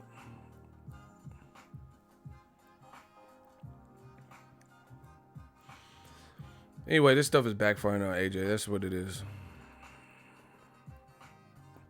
AJ turned into Ray J. He like, wait a minute. Boo-doo-doo. Do-do-do-do. It's on and poppin', the DJ rockin'. Chickens is white, it's on tonight. Boom, doo-doo-doo. Do-do-do-do. Wait a minute. You on that Ray J? As a matter of fact, there was the one who said I love you, bro. It was about 8 years ago. Don't act like you know. Was sitting home in your mama's living room. Yeah, one wish and shit. Hey, y'all wildin', bro. Y'all making me tired. We all get tired. I want to fight the winner, but I'm tired. What? That's crazy. I ain't never heard no heavyweight say nothing like that, bro. Like, can you imagine, like, hey, George Foreman, do you want to fight Muhammad Ali? And he was like, yeah, I want to fight him, but it's past my bedtime. I'll talk to y'all later. People would look at, fuck them Foreman grills. You can't even stay up past 8:30. I ain't buying no grill. I ain't buying no grill, George. What?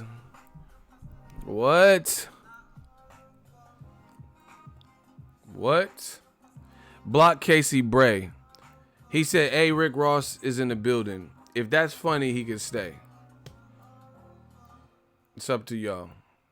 If that's an L, put your L's up. If it's funny, then you can laugh. He says, hey, Rick Ross is in the building. Even though I look nothing like Rick Ross. Not the same complexion as Rick Ross. I don't snore when I talk like Rick Ross. Y'all don't, you know, I ain't never been like, what up, Fight World? Like, you don't hear me doing no shit like that. Shit was buns. Get him the fuck out of here. That shit was buns. That shit is a dub, bruh. That shit all the way a dub. Pack it in. The Sandman is coming for you. Like, what, motherfucker, you got the whopping cough? Like, whooping cough? What the fuck is that shit? What is that? Why does he do that? Motherfucker did it on accident. Like, that shit sound tight. Cruising through the city, feel the breeze in my beer. Like, fuck you mean? Motherfucker be ordering his food like that. Wingstop, give me some lemon pepper.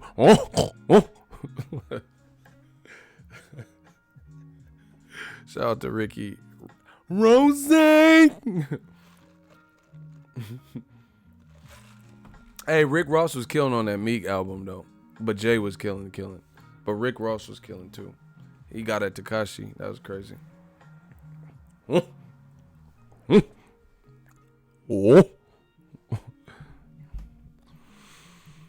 He said, I'm done, LOL. I should do my live streams like that. Like, what up, Fight World, your boy?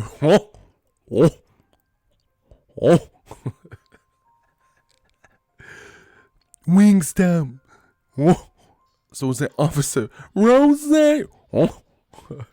I can't stop doing it now. Huh?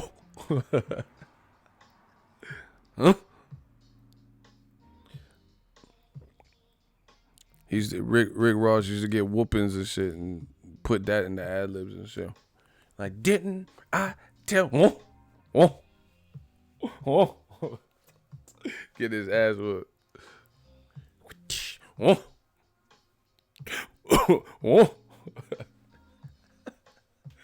Hey, we got the funnies tonight. I don't know why I thought that said Teddy Riley, but it says, what do you think of Teddy Atlas?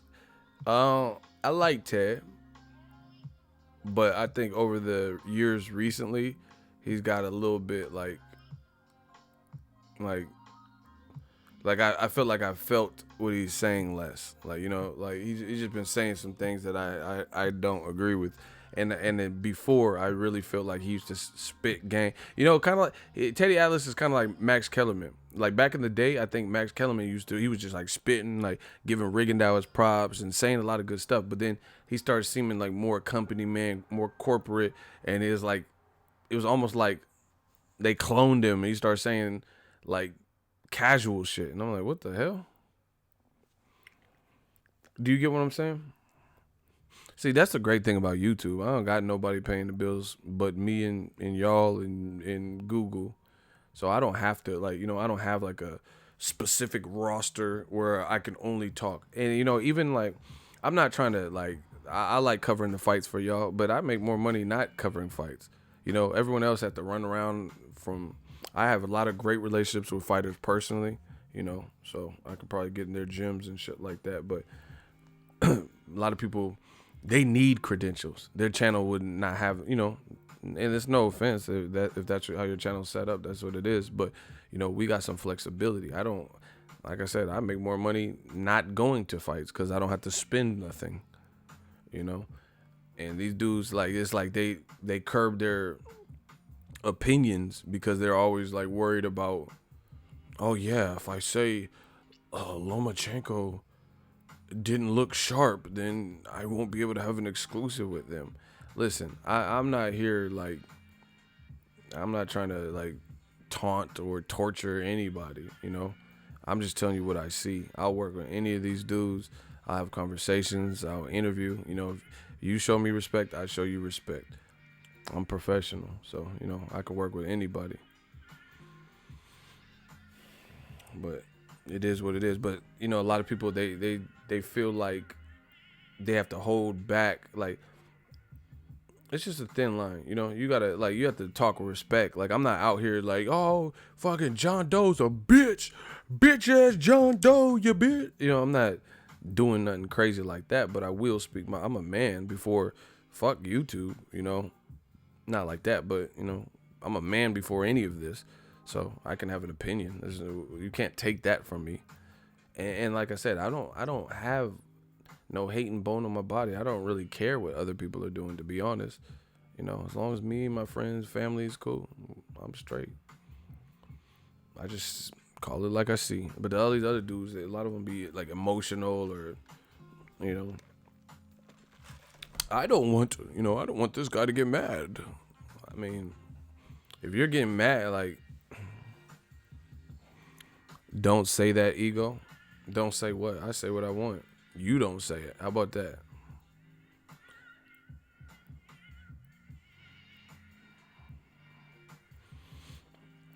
Anyway, like I said, boxing is in a good spot. We got a lot of stuff going, but, you know, there are some lingering issues. You're a lingerer. What movie is that from? Hold on. We got to wake up.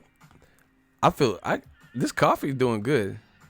Hold on. We're going to do a midstream roll call. I got to warm the mic back up cuz y'all, I feel like we've been going on for a minute, so we're going to do a mid. We got to do a mid. Hey, city, stay. City, stay. Hey, where y'all at? Where y'all from? Tell me where y'all at. Where y'all from? Where y'all live? Where y'all at from? That is Pineapple Express. Good. You know your movies. I give you that. Hey, where y'all at? Where y'all from? Where y'all at? Where y'all from? Where y'all at? From? You from? Come from the Bay. Hyphy go dumb. I don't. Shout out to Denver. Beaumont. Where y'all at? London. 757. Phoenix. We on the way to heaven. DC. They stay in the building. CT. You know they keep killing. Lancaster, Cali. They in the building. What? Seattle, Washington. Louisiana. Brooklyn. And we came to drop bombs. Las Vegas. Houston, Texas. DMV. Kansas City, Missouri. Inglewood. Dublin. 602. Damn, y'all going kind of fast. Harlem World. I thought I told you that we won't stop. Come on. Quebec. Canada in the building. We got B More. Shout out to The Wire. Harlem. Phoenix in the building. BK, New York, they keep killing. Philly. Hercules. Be more where they see more. 407, Orlando. Colorado in the building. What? 408, San Jose up in the building. What? Bay Area, Hayward in the building. What? Richmond, Oaktown in the building. What? Chicago. Shout out to Tucson. I do on something like great poop on. These rappers getting pooped on. Listen, shout out to San Diego.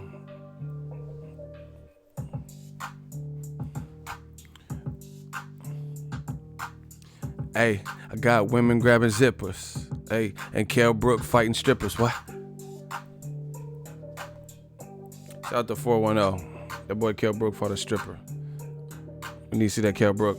Amir Khan. Hey, Macramento in the building. Shout out to Mozzie. Gangland landlord. Hey, and Kell Brook fighting strippers. What? I'm in the water like I'm Flipper. Huh? This beat is hard. Shout out to background man. No, shout out to Tucson, you mother. Yeah, we warming it back up.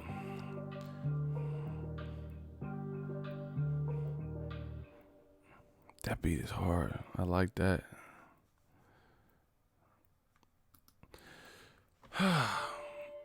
Hey. Shout out to Portland. Shout out to Portland.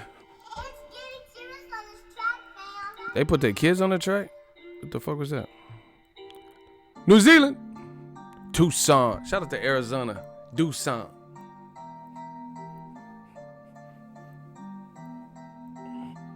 AZ up in here deep. Hey, what's the weather right now in AZ? Bow.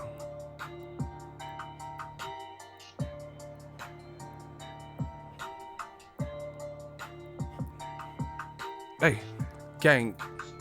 All right, let's get it, man. I'm feeling good. We had to wake up a little bit. Hold on, let me click this on.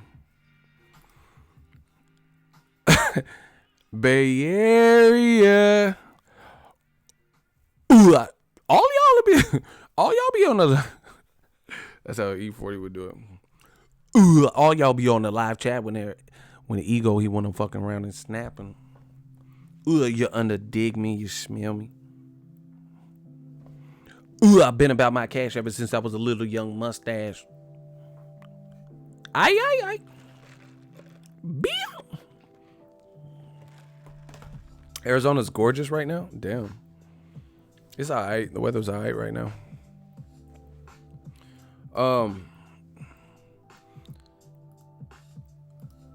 What else? I know I had something else I wanted to talk about.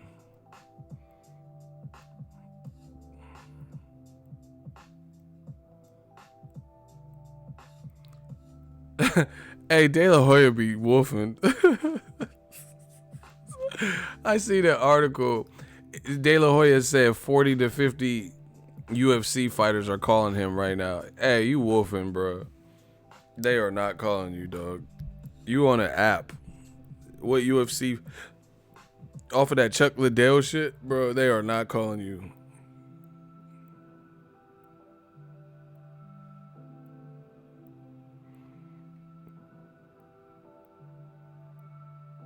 Come on, 40 to 50.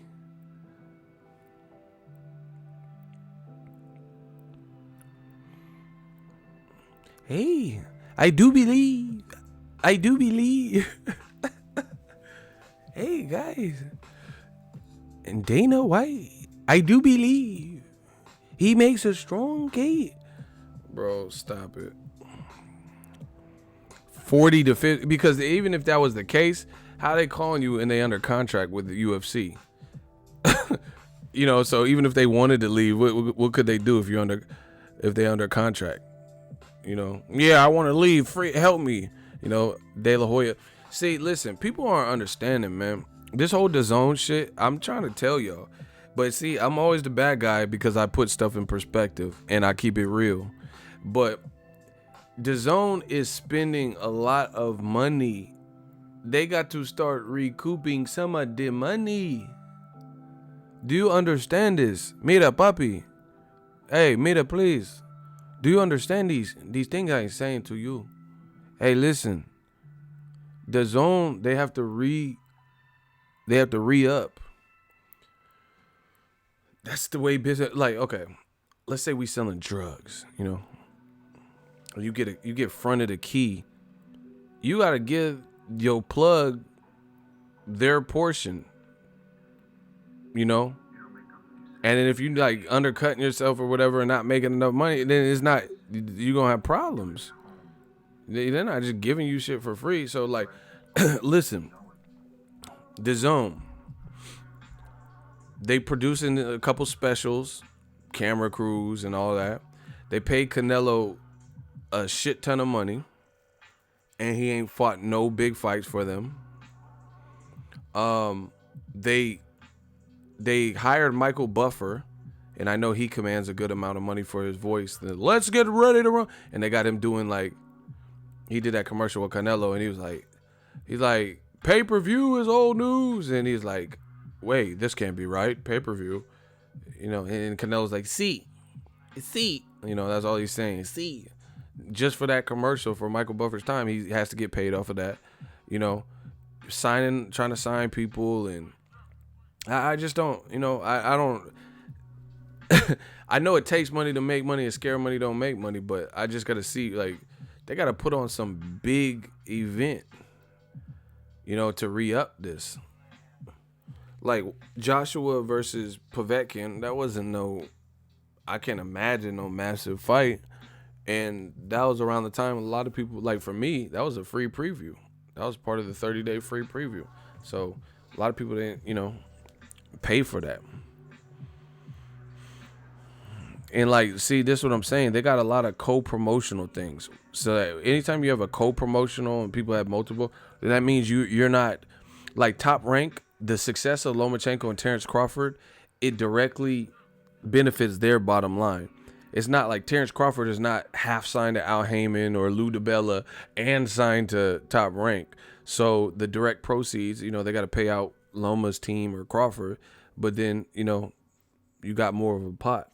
But when Tevin Farmer signed to Lou DiBella, and Usyk signed to K2 or whatever, and then on top of that signed to you, Maurice Hooker signed to Rock Nation, Daniel Rahman is signed to Thompson Boxing, Tony Bellew just retired, Demetrius Andre just got arrested, and his last fight was a late switch because of the real opponents failed a drug test. I don't see how that all this stuff is going to be lucrative. World Series of Boxing is cool for a tournament, but they were having some issues, Canelo's fighting this week. I know that's not like Matchroom, but this is still DAZN. And the buzz to me hasn't felt like a regular Canelo fight. So it's just like I got to see how are they making money at this, because that's any bit like me. I tell y'all straight up, if I wasn't making no money doing this, no matter how much I love boxing, I wouldn't be doing this at this point, because I can't justify making as much content that I do if I was not getting no money for it. Because if that was the case, then I would have to get a job or something. I have to support myself. So that's the thing about it. Is like any business, to keep advancing and thrive and grow, you have to be earning. Can't just be. You guys got to stop. Please stop repeating the same shit. Streaming is the future. No shit. Okay, things are going to streaming. But see, the thing is, streaming is the future, but is it the present right now? That's the question. Like, okay, I bought a MacBook Pro laptop. It has a USB-C port. A few of them. At the time I bought it earlier in the year, there weren't that many USB devices. That's what everything's going to eventually, like you got these lightning cables, they're getting rid of these. But right now I got a bunch of lightning cables that still make sense. They still power up my devices. But the new iPhones and the Android phones are all going to USB-C. So micro USBs and lightning, all that shit's going away in the future. But right now, I still have a use for these lightning cables, because not all of my devices don't have USB-C. Not all of my devices don't have lightning.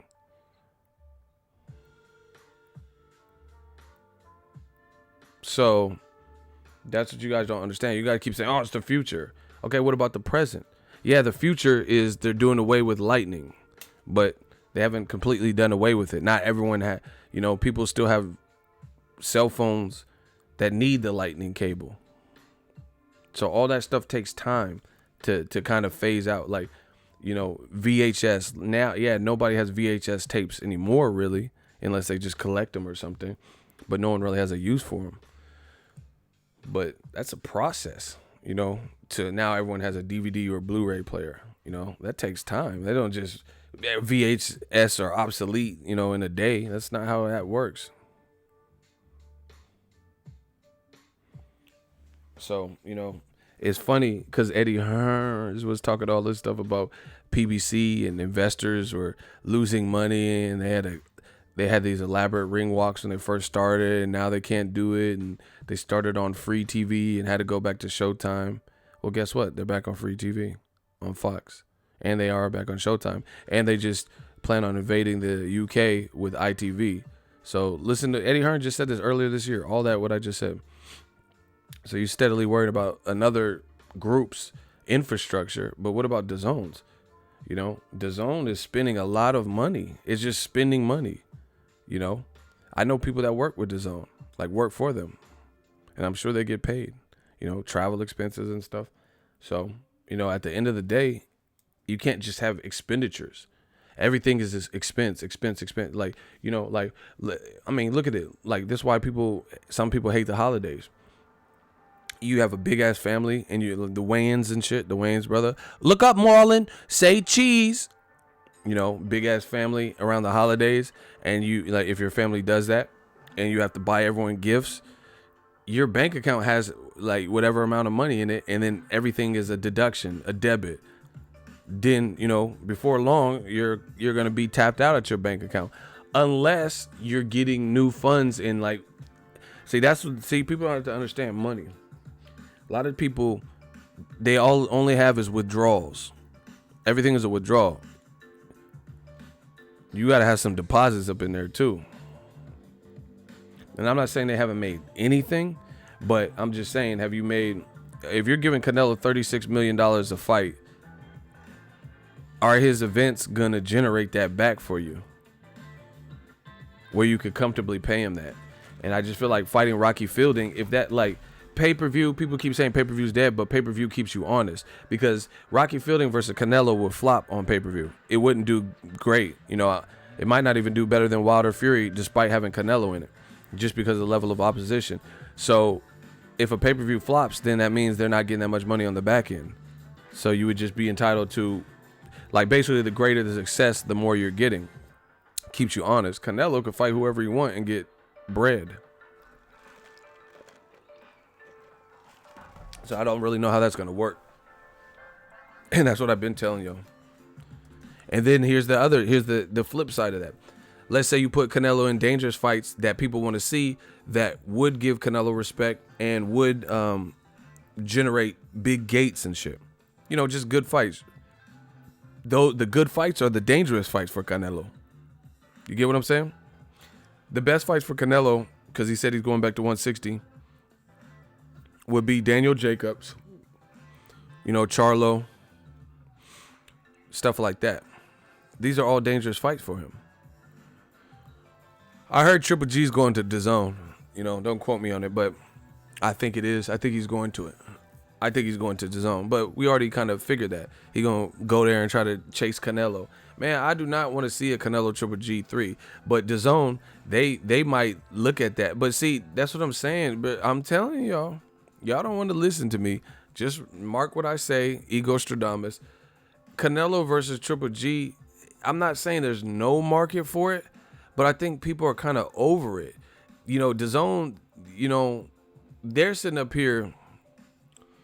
When you're new to something, that's what I'm saying. These boxing companies, they need actual boxing fanaticals. They need actual boxing, people who fuck with boxing to help them with matchmaking. They'll make more money because, DAZN's probably looking at, oh yeah, we could just cash out Triple G and Canelo Triple G3 and we'll have that on our streaming app. But what they don't realize is, I can't speak for everybody, but Canelo Triple G3 is not even that big right now. You know what I'm saying?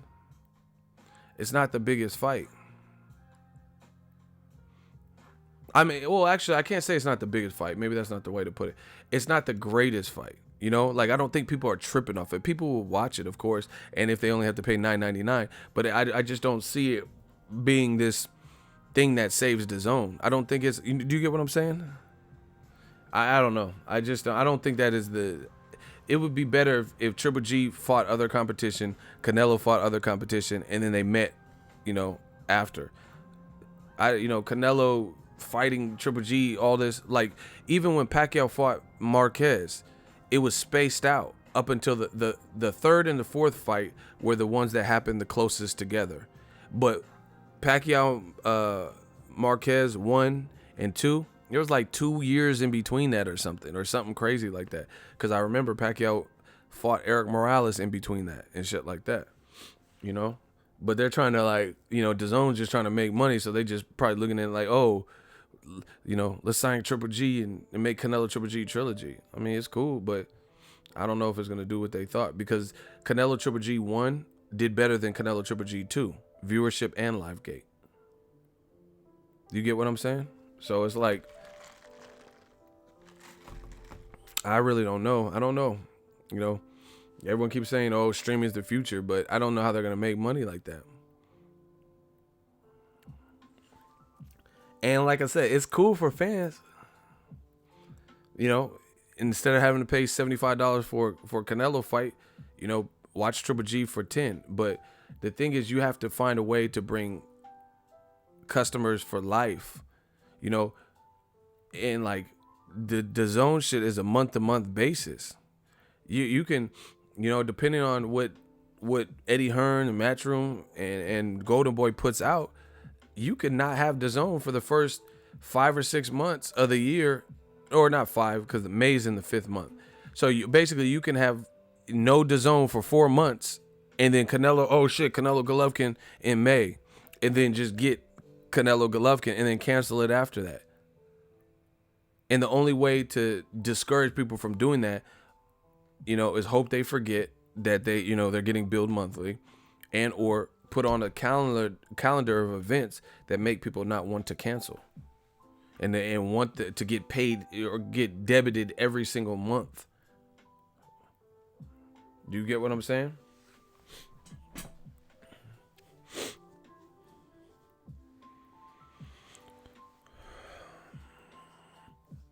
James Souza says, and it's twice the price of his competition. Ego, DAZN's $10 and ESPN is $5. And you get more boxing and overall sports content. See? And see, like, I'm not trying to be rude. I'm just being real. Matchroom doesn't have a deep stable. You know, especially in America. They don't, and Golden Boy don't have a deep stable. So DAZN got the two smallest stables, and they're charging $10 a month. So outside of the big guys that they have, like Canelo and Triple G is probably going to go over there, right? Those guys are fighting 2 times a year. So how do you justify the other 10 months? Who's going to be fighting? Gerald Miller and Dogban Dinu? You know? Dillian White, Derek Chisora too. You know, these are the fights. And again, I told you, the thing with this is like, you guys can get mad, smash the like button. They can get mad, but you know what I'm saying is true. Eddie Hearn doesn't have a vast USA stable. He doesn't. The best fights that Eddie Hearn has put on DAZN to this day, guess what? They're not American fights. Tony Bellew Usyk, that was a good fight. That was a fight that took place in the UK with a guy from Liverpool, aka UK. Derek Chisora, Dillian White, 2. Not a bad fight, but I would have preferred Luis Ortiz. 2 UK guys. So you're gonna need big of if you're okay. Put it this way: you're marketing something new to Americans, and the best fights that you have are predominantly non-American fights. You know, Joshua versus Povetkin, 2 non-American motherfuckers. So the best fights you put on have nothing to do with Matchroom USA. But you're marketing this to USA because the guys in the UK have to get Sky Sports for this shit. Doesn't make, I don't really understand. And then Golden Boy, need I say more? Like, Golden Boy, there's cool. Their biggest star is clearly Canelo. Who else do they have? Ryan Garcia, that's my dude. Shout out to him. Marlon Esparza, she's pregnant. She announced it on her, so I'm not revealing anything new. She announced it on her social media. Shout out to her.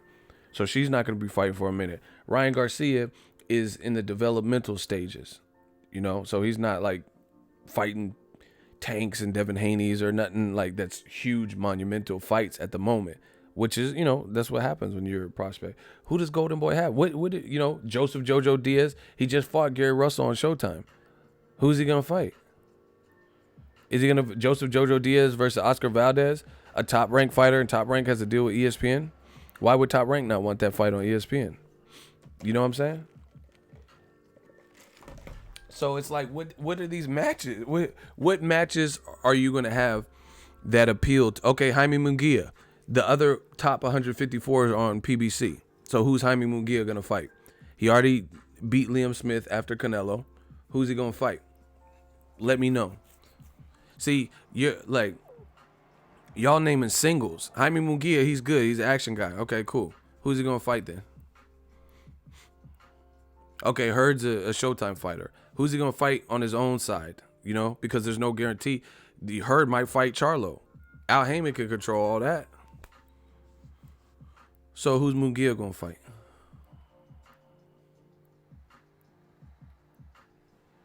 Y'all ain't going to answer?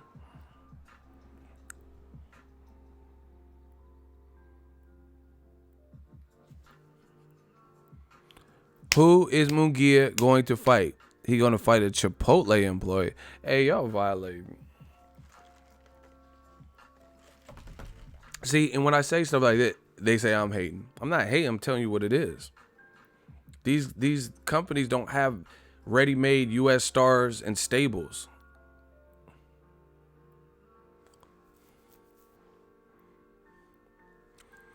Ego, it works out 16 USA shows and 16 UK shows a year, and there will be clashes with Frank Warren's fights as well. True. Okay, Kell Brook, who is he fighting? And that's, again, a UK fighter probably going to have to fight another stripper because Amir Khan fight can't happen for whatever reason. And Kell Brook's going to be, end up fighting Channing Tatum or some shit. That's not really... These aren't American fight. Oh my God. Do you guys understand what I'm saying? You are pitching a product to Americans, but all your fights aren't appealing to Americans. Y'all don't see how that's a problem? Now, yes, the hardcore boxing fans, they like, whether you're from the UK or not. But I'm just saying, casuals and shit. Broner versus Pacquiao appeals to Americans. Pacquiao's not from America. We know this. But he's made a name in America for the last fucking 2 decades or whatever. You get what I'm saying? So he's known. My mama, she don't watch fucking UFC and boxing. She don't watch sports like that. But she know who Pacquiao is. Who doesn't know who Pacquiao is? This is like I said, this is what's going to be a recurring problem is those filler cards. Yeah, when Canelo fights, if he's fighting the right people, then, his fights could be a big deal. Canelo Jacobs or something like that. But what happens when he's not fighting? And especially if Triple G signs to him and Canelo fights Triple G. So now the two big names are occupying one date. So it's not like you got Canelo fighting Jacobs and you got Triple G fighting Billy Joe Saunders or Andrade, and those are 2 separate events. If Canelo fights Triple G in a trilogy, that's only one date. So how do you justify people needing Dazn in America, Americans? How do you entice them to want to have Dazn from January to, the beginning of May in that space? Even if you want to see Canelo Triple G too, let's say that happens May 5th. So January, February, March, April, what's the programming going to be for those 4 months? Demetrius Andrade versus who?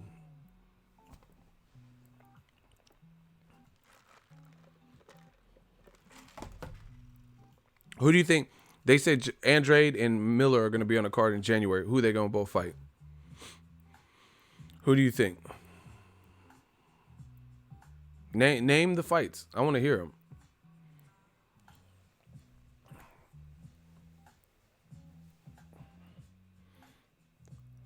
Who can he fight?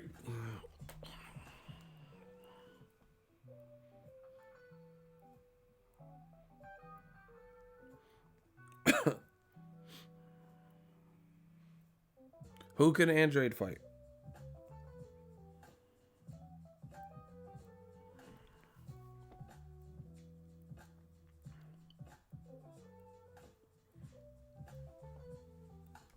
Yeah, I doubt. Yeah, they're not going to. Canelo's fighting in mid-December, so he's not going to fight in that January date against Andrade. Billy Joe Saunders, I don't know when his suspension is over, so I don't know if that's feasible. Who's Gerald Miller going to fight? Because the winner of Dillian White, Derek Chisora, is likely going to fight AJ. So who's Gerald Miller going to be fighting? Do you get what I'm saying? And this is what Dazn, this was when you don't have an active, you don't have a state. Like I told you, Al Heyman stable, and then it's Top Rank, and then in America, it's, probably, I guess, Matchroom, and then it's Golden Boy in terms of complete stables. Eubanks has his own fight on PBC ITV. He's going to fight James DeGale. So that's not going to work. You guys see the problem? They're going to have to find ways to appeal when their superstars aren't fighting. Gerald Miller, is he going to fight like a Joe Joyce? Is he going to fight Luis Ortiz? Like, these are big fights that people can get behind. But if he fights, Manuel Char, that's, something like that, it's not going to be that big of a fight.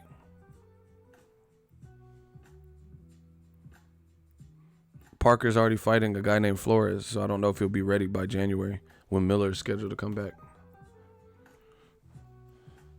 And see, I think Big Baby needs to take, he's trying to get a title shot. Parker just got beat twice in 1 year. So, how big of a fight is that? The dude lost twice back to back. Someone said James Kirkland. I'm telling y'all get mad at me, smash the like button. But what I'm saying is fact, and you guys know it. Look at Golden Boy. They're even in a worse position because they have Canelo, and then it's everybody else. No, actually, Canelo, then it's Ryan Garcia, then it's everybody else. They don't have like ready-made stars that are ready to go, undefeated, and ready-made. I think Virgil Ortiz is with them, but he's not a star yet. A lot of people, boxing fans, haven't really, he's good though, but they haven't really been privy to him. So he still needs to be built as a star.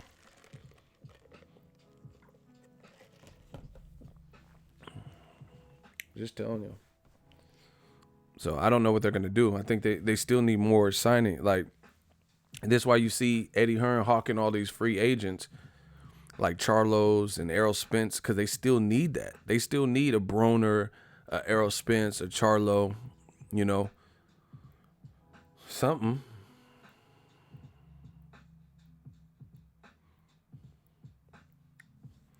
But like I said, you guys have to understand how this game goes.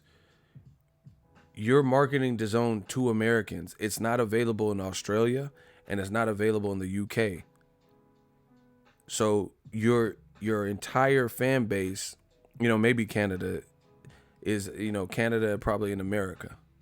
So you have to appeal to Americans with the matchups. Derek Chisora and Dillian White doesn't really resonate. A rematch that doesn't need to happen doesn't resonate the same with a lot of Americans. As big of a fight as the UK might think it is, oh yeah, what a cracker, barn burner, and, scintillating fight, this is a proper dust up. Americans aren't tripping off of that fight. Do you get what I'm saying? Miller versus Brian Jennings, that's an excellent fight.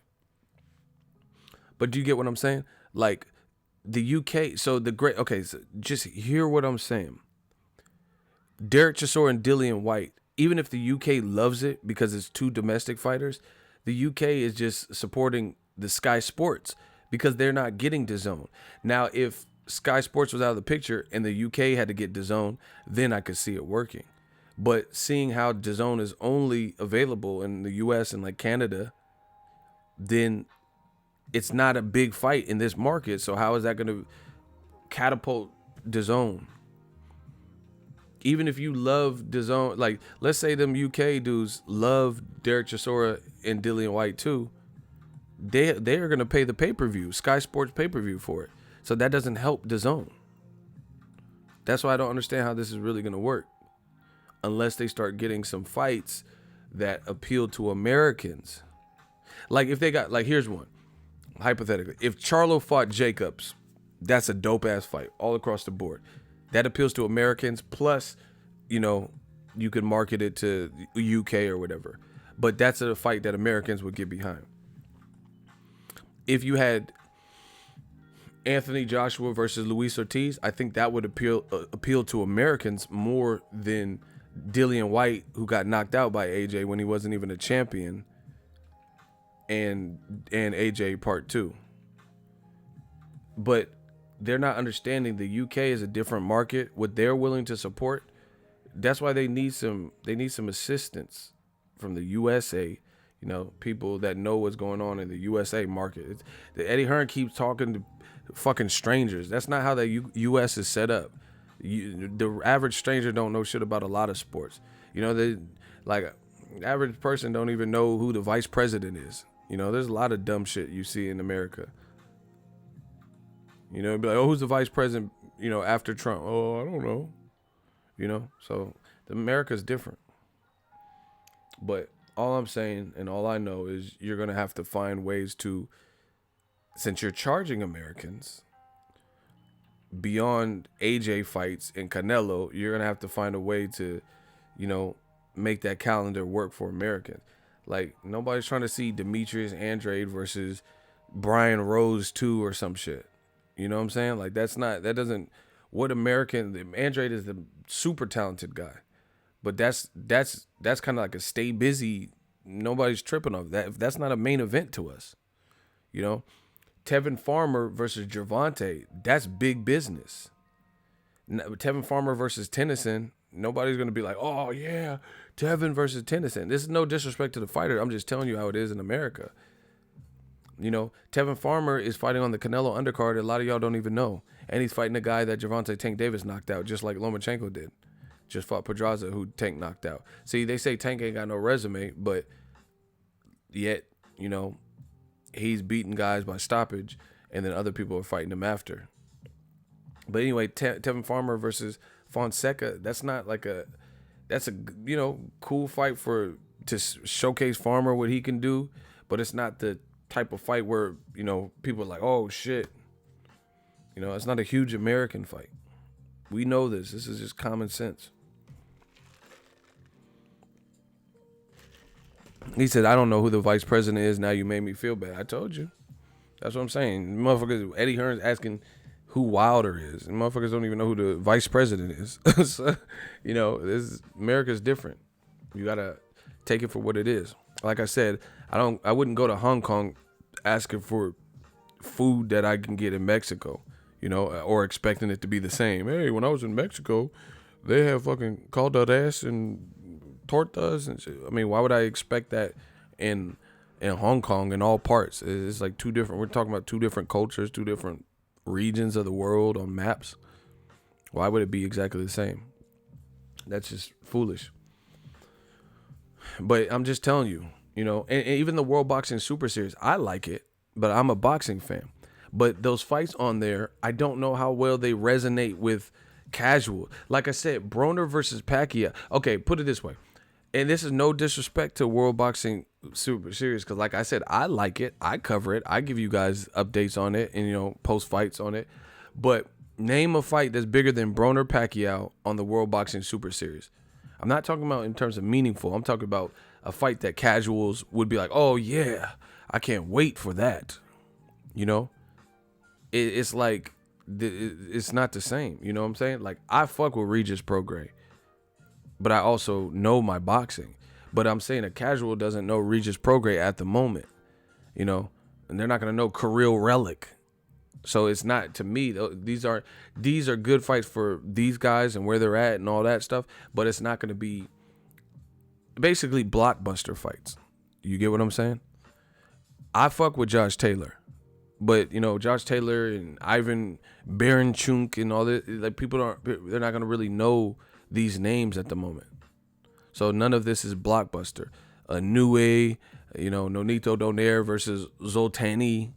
These are good fights, but they're also not established superstars or even star names at the moment. So that's the hurdle Dazn as a new company I see them facing or being faced with. They're going to have to find star power fights. And even, like I said, even Canelo Triple G3, that's not that big to me. Like, I mean, it's probably the biggest fight for Canelo, I guess. But I could hold off on that. I'd rather see Charlo and Canelo, to be honest. I'd rather see Jacobs and Canelo. I'd rather see Andrade and Canelo, me personally. Instead of seeing the fight I've already seen twice.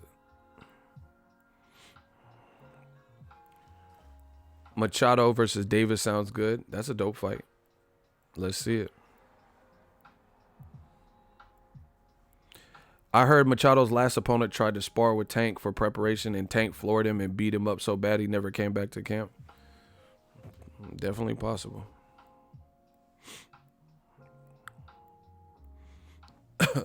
So, you know, between Dazn and the powers that be, my advice is they're going to have to find fights that Americans want. Not fights that the UK wants, because you don't need Dazn for that, because Dazn's not being marketed to the UK. Sky Sports is handling that. They're going to have to find fights that Americans are going to enjoy, like Danny Garcia, Sean Porter type fights. And I haven't really seen much of that. Like I said, you know what? It's like, have you ever seen, okay, I went to Terrence Crawford. I covered a Crawford fight a long time ago, right? And then the venue was called the CenturyLink Center, right? But some billionaire investors bought the property and they changed the name. So when I went to cover Jose Benavidez versus Terrence Crawford, I'm used to the CenturyLink Center, you know? So it said this fight was at the Chai Health Center. So I'm like, okay, cool. So I thought it was a different venue because I'm not from Omaha. I went in there, you know, when I pulled up and, you know, drove past it, and definitely when I pulled up the night of the fight and shit, it's the same building. Everything is the same. Everything. You know, the escalator's the same. They had these bronze statues in the same. I'm like, this ain't no Shy Health Center. This is, you know, this is a CenturyLink. The only thing they did is for advertising, you know, they bought the name or the rights to name and switched the name. Everything else looks exactly the same as it did 4 years ago from what I seen, you know? Exactly. Like I said, they had statues out front. They're all the same. The escalators, the building, the carpet, everything looked the same. So the only thing they really did was change the name. That's what it is like with Dazn. Dazn just seems like really an extension of Matchroom. The fights that Eddie Hearns is putting on Dazn are virtually the same fights, the same types of fights that he was already putting on. It just wasn't under the Dazn moniker. Tony Bellew, Usyk, Dillian White, Derek Chisora, he literally put that fight on before Dazn, and it was the same fight. You know, AJ versus Dillian White, if he wins, part 2. He literally put that fight on before Dazn. So the fight, he's putting on the same exact type of bouts, not really much, the same type of cards, you know, it's not really much different. And that's weird because Eddie Hearns came in the game saying, oh, Dazn's where it's at. We got all the money and the money's with us. And we're signing people and throwing money left and right. You got all this money, but it don't even really seem different. Like I said, it's like the CenturyLink in Omaha, the venue, and now it's called the Chai Health Center, and it looks the same. That's how it is with Eddie Hearn. Is just, you know, now it just says DAZN on the flyer, but everything's the same. You know, I haven't seen much difference in the types of match. Like, we're not seeing like these super blockbuster matches because he has this crazy budget now and, you know, putting significantly. In fact, before DAZN was even around, Matchroom put on some bigger matchup. Joshua versus Povetkin or Joshua versus Klitschko. Joshua Klitschko wasn't on DAZN because it was on HBO and Showtime, you know, in America. Joshua Klitschko is a way bigger fight than Joshua Povetkin. You know what I'm saying? So realistically, to me, DAZN, at least especially Eddie Hearn's part, is no different. And you know, same thing with Golden Boy's stable. What matches are they going to put in? They're going to put on the same thing Golden Boy was putting on before they teamed up with Canelo and DAZN and Golden Boy. Joseph Jojo Diaz fought on Facebook, but now instead of fighting on Facebook, you know, he's probably going to fight the same type of fights on DAZN.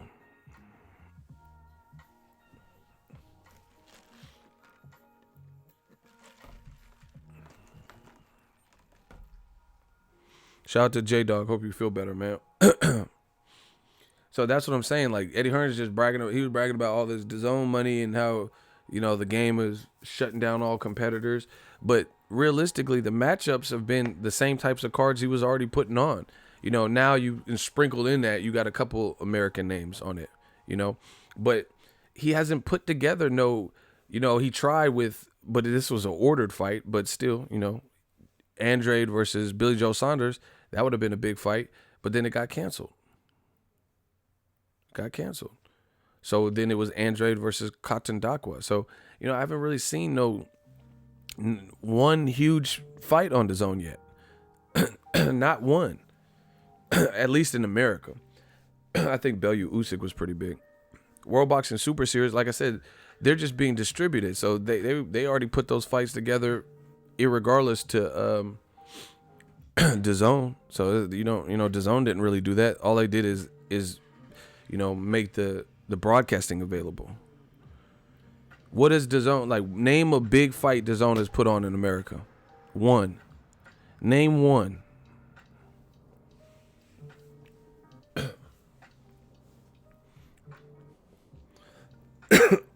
Hello. Or even have scheduled. It doesn't even have to be like a fight that has happened. Name one fight that as of right now we know about.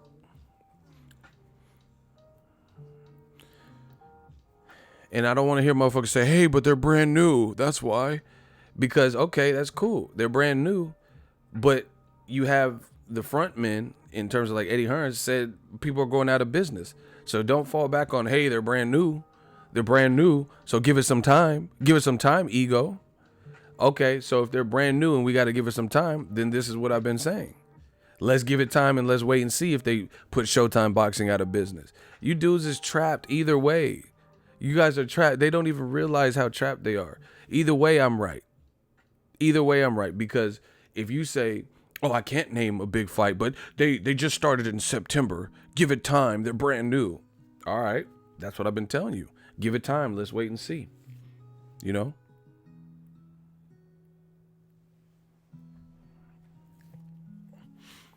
No disrespect, but DAZN USA's last card was in a barn in the middle of nowhere. Was that in... Are you sick and you just saying that? Was it really in a barn? Tell me you're lying. That Gerald Miller Kansas shit was not in a barn, was it? I hope you're joking. This motherfucker said a barn. Like Green Acres. Hey, bro. J-Dog, you took some NyQuil, or is it really in the barn? I don't even know where it was. To be honest, I don't know much about Kansas. I have some relatives in Kansas, though. Yeah, I got to see this venue now.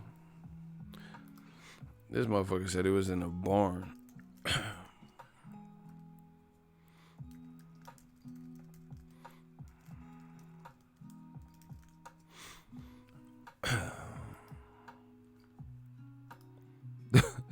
Hold on, I'm looking it up right now. Bogdan Dinu, your boy Bogdan.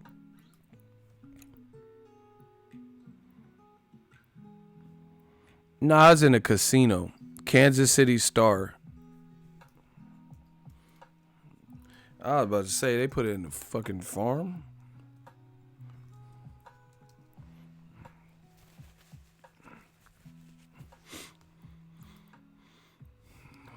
Nah, it's in a casino.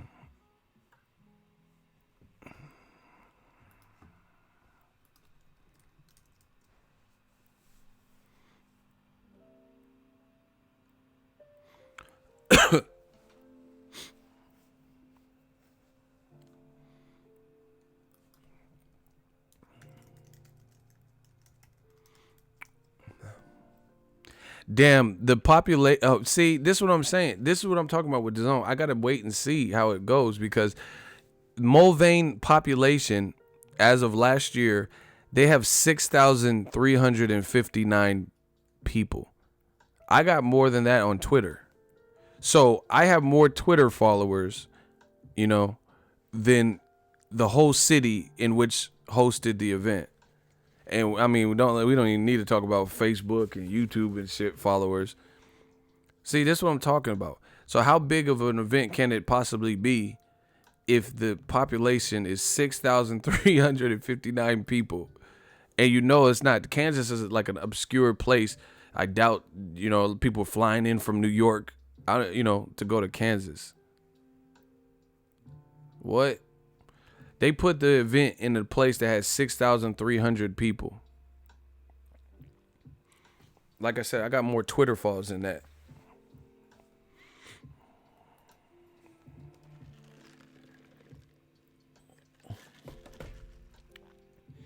I almost spit my drink out. Someone said it was at a casino with a barn next to it. Why y'all keep talking about this barn shit? I'm done, bro. Stop with it. But listen to me. Mulvane, Kansas. It's not even like where did the Kansas City Chiefs play? Like you didn't even put it at that type of venue. Do you get what I'm saying? Like you didn't even put it at a venue like that where like the Kansas City Chiefs play. You didn't even put it in Kansas City, which I'm assuming has more than 6,359 people. 6,000. That's the town's population. That's one of them towns. That's one of them towns where everybody knows everybody's business. Like, you know, Cindy Lou hooked up with Craig. Like, you know, that's one of them type of. If there's only 6,000 people, then you know who fucked who and who hooked up with who and who's a wife beater. You know all that type of stuff. Oh, my bad. My Twitter follower. I lied. I got 6,279 followers. So Mulvane, Kansas got me by about 100 something. Man, I'm not looking up all this Barnes and Noble shit. This Barnes. I'm not trying to see no fucking farms and all this y'all talking about. They didn't even have a dressing room. Hey, J-Dog, you gotta stop, bro. I think you sick. So you just going in trying to. He said they didn't have a dressing room. You know, you fucking Raymond Alvarez is switching clothes in here. Like, what the fuck was that? Motherfucking horses and Clydesdales and shit behind you. You gotta get dressed on this fucking haystack. Like, stop it. You cold as fuck, your nipples all hard trying to get your man. I ain't fighting on no Dazn Mulvane no more. Hey, bro.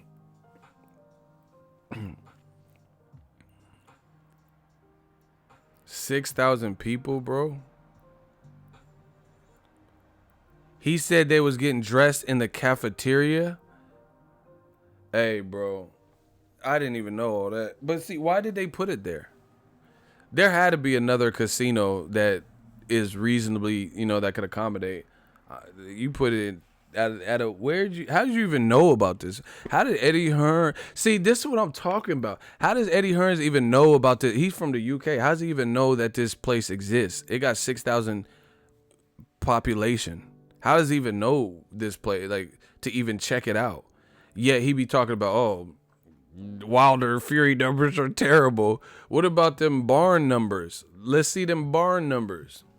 They counting animals and shit as as customers. Yeah, we got about 18 horses on the side. We got 46 cows. They adding animals to the fucking ticket sales, bro. Nah, bro. See, this is what I'm saying. You can't do that. Wilder Fury was terrible. It wasn't a great fight. All right, what about that barnyard boogie? What about that? How was that? Somebody said them Charlotte's Web numbers. That's what I'm saying. You got fucking goats, yeah, sheep and shit, yeah. They got. Hey, y'all out of pocket. Somebody said they got animals dressed up as humans. Y'all gotta leave me alone. I'm all at the fight and shit.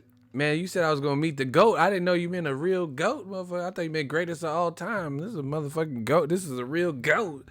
I thought you meant I was gonna meet fucking Floyd Mayweather when you said GOAT. You really introduced me to a GOAT. I thought you meant greatest of all time. Shit. I must yeah, I want you to meet the GOAT. Like, oh yeah, shit, I'll meet the GOAT. Where the GOAT at? This motherfucker really showed me a GOAT. Like, can I get some goat milk with that? Man, hell nah. This dude, fucking, they got the white flying dog from Never Ending Story. The Never Ending Story. You talking about somebody else having terrible numbers? You better count them animals. You know them little kids' books. C is for cow. B is for bitches. No, I'm just but D is in dog. What? You know, shout out to Kansas. I'm not trying to offend nobody in Kansas. You know, I fuck with y'all. But I'm just saying, like, you can't be roasting nobody's numbers. You know, Wilder Fury was terrible, but you in Kansas. Fuck you mean?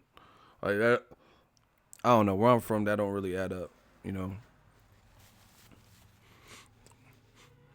You know. That's like MGK talking about Eminem selling 1 million in a week and a half. Oh, look at these weak ass numbers. And then he sold 20,000 in his first week. Hey, you can't talk about Eminem's numbers when you sold, you know, a third of that, not even.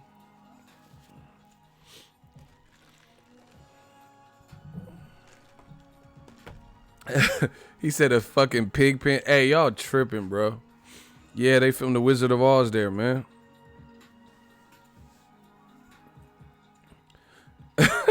Somebody said Air Bud was in attendance. Hey, y'all violating. Yeah, Air Bud, he was playing all the sports, so he probably had some boxing gloves. They have 4 of them on his doggy feet. But see, that's what I'm saying. How's Eddie Hearn saying all this? Oh, yeah, fucking these terrible ass fucking numbers. That wasn't great. But you fighting in somebody barn shit. Yeah, I'm gonna leave the porch light on. When you guys are done, just make sure you clean up. I'll leave the porch light on for you. What, bro? But Wilder Fury was a horrible event and didn't sell out. Did you sell out the barn? See, that's what I'm saying. You guys can't roast. That's like a YouTuber roasting me. I got 165,000 and counting, and we grow like a motherfucker. We got channel members. You know, my dude Money Pal left $100 super chat. That's like some, oh, look at Ego. He only got $100 super chat. Bitch, where your super chat? You know? Oh, Ego only got 165,000. Bro, you got 200 subs. How's that? You know, how you gonna roast me? Huh?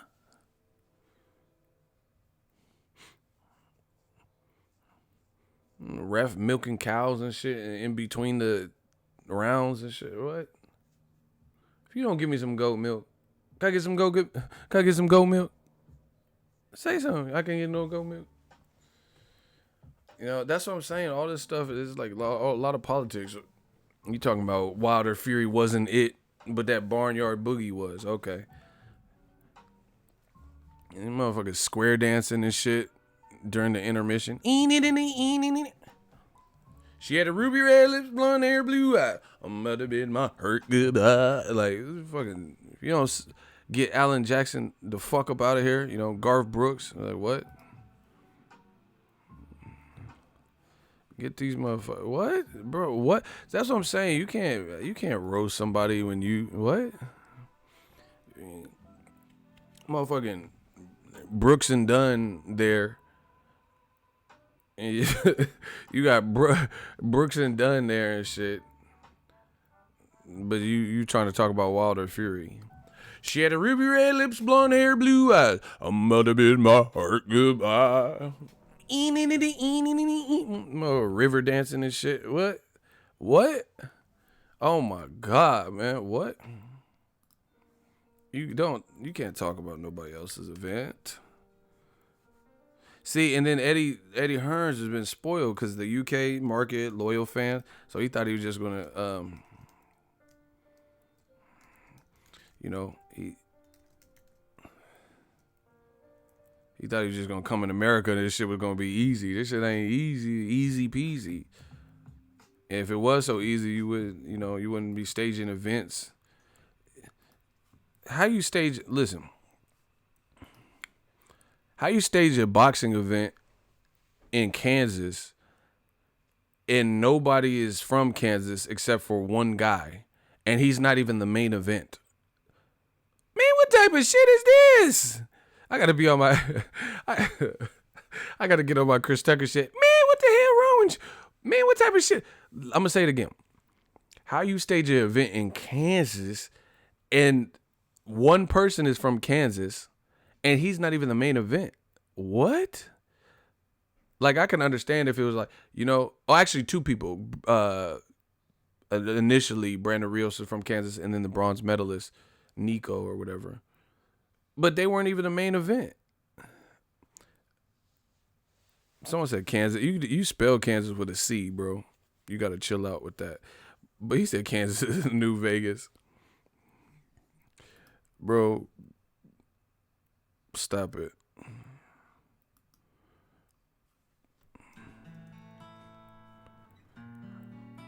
We got a new Dazn car. Everybody gather around. We gonna talk about this. Blame it on Gerald Big Baby. Hey. Eddie Hearns. He staged this whole thing. Okay. Oh shit, they jamming. And I've got friends in low places. 'Cause I got friends in low places. Oh, sing along now. I got some friends in Mulvane, Kansas. I got friends. There's only 6,000 motherfuckers live here. Just 6,000. In low. Hey. Smash the like button. We just jamming. They's playing Kick the Can. In low places. I need some more banjo. Can I get some more banjo?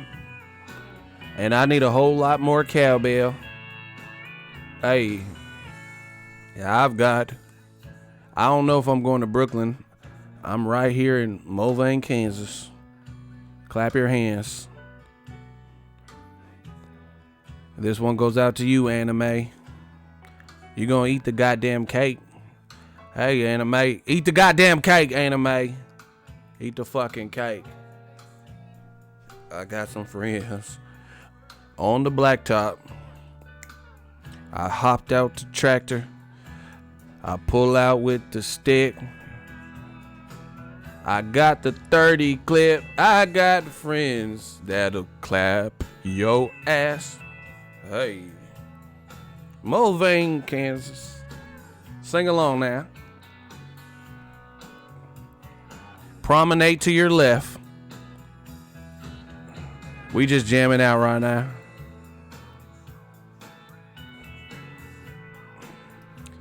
This one goes out to Dazn, and it's on. And if you want to be down with PBC, then fuck you too. Al Heyman, fuck you. We don't need you. You know, when I first came out, I told y'all this was just about Heyman. You see, and everybody had to open their fucking mouths with an opinion. Now, we gonna show you how we do it on this side in Mulvane, Kansas. I said, if you want to be down with Al Heyman, then fuck you too. Fuck you. Hey, fuck you. Yeah. If you want to be down with the black channels, well, then fuck you too. Promenade to your left. Man, get out of here with this Mulvane. What? Hey, the white around your lips. 750. I got friends in low place. Sing along, Sweet Home Alabama, all that good shit. Motherfuckers. You'll never find blum blum blum blum blum a hairline like mine or a mullet, goddammit. You'll never find nothing like that around these parts. Around here. You talking about what? Man, stop it. Talking about Wilder Fury is terrible, but you fighting in the fucking Wizard of Oz scene 2, like, what? Country music makes you want to drink. I know, it'd be sad and shit. Then my cat died. I got home, checked the mail, getting evicted. Like, damn, shit. Your life sucked. Shit. My wife cheated. Oh, he skated on the sheets. Like, damn. Your wife cheated. He skeeted. And it's all on the sheet. Like, damn, she didn't go to the laundromat. She just left the skeet on him. Fucking my cousin Skeeter looking at. Oh, we just having fun today. I told you. I got friends in low place.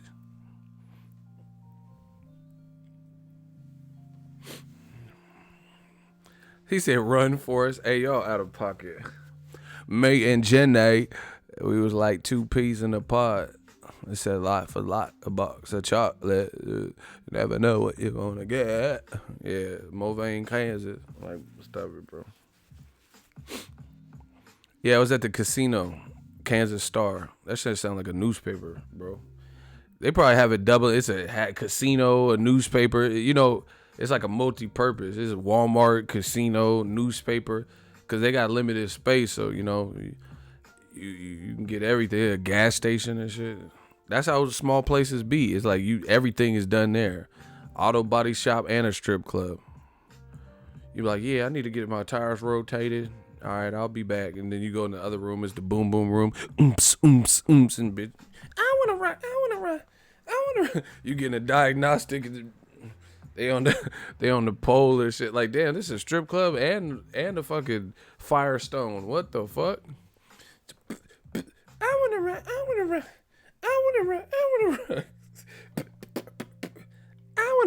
Tonight I'm living in a fantasy. Oh, new nasty world. Boom, boom, boom. Tonight I'm living in a fantasy. Oh, new nasty world. Like, damn, I'm getting my tires, getting that new alternator, and they shaking that scattered ass. They got a strip club and an auto body shop connected, bro. Tonight I'm living in a fantasy. A whole new nasty world. Boom, boom. That's right. Pleased to meet you. I just want to tell you my name. Hey, rest in peace. Rest in peace to Vanity, bro. Hey, we kill it. This shit is fun. I love what I do. Oh my God. They got a strip club connected to the auto body. This is gonna go in the classic streams in the Mulvane, Texas. Hold on. Y'all ain't hearing me. I said Mulvane, Kansas. They got a fucking strip club connected to the auto body. Oh shit. Smash the like button, we working. Oh shit. This beat.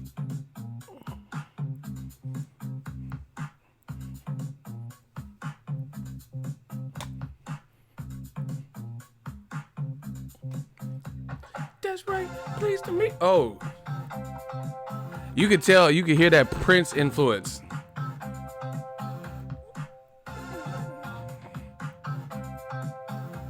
That's right. I'm pleased to meet you.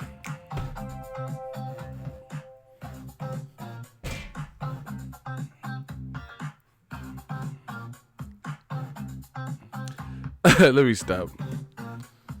Hey, this beat, this shit go dumb. Somebody need to remix this. That shit was hard. You talking about Wilder ticket price was horrible, but oh my god, whatever. Someone said Charlotte's Web. Oh my god.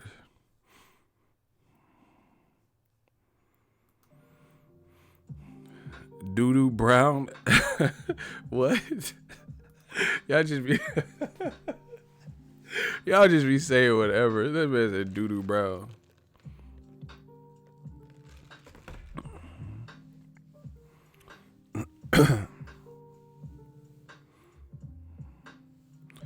Don't believe the hype, ego a bit of Public Enemy.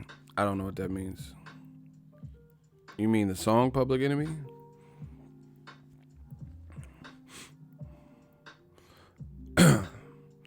Lemieux versus Charlo. I would pick Charlo. He's technically better. I mean, he has to be mindful of Lemieux's power, but Lemieux's kind of short. And Charlo, you know, I don't think that's as good of a fight as people may think. Lemieux had all the trouble in the world with Golovkin's jab. Charlo's jab is right up there, if not better, than Golovkin's. And the reason I say if not, because they haven't fought. But Charlo got a killer jab. And he's way bigger than Golovkin. He hits the same, you know, or if not as hard. Like, I think Charlo might hit harder just based on the athleticism and speed. Lemieux would get chopped up. Did you see what Charlo did to J-Rock? J-Rock is way slicker than Lemieux.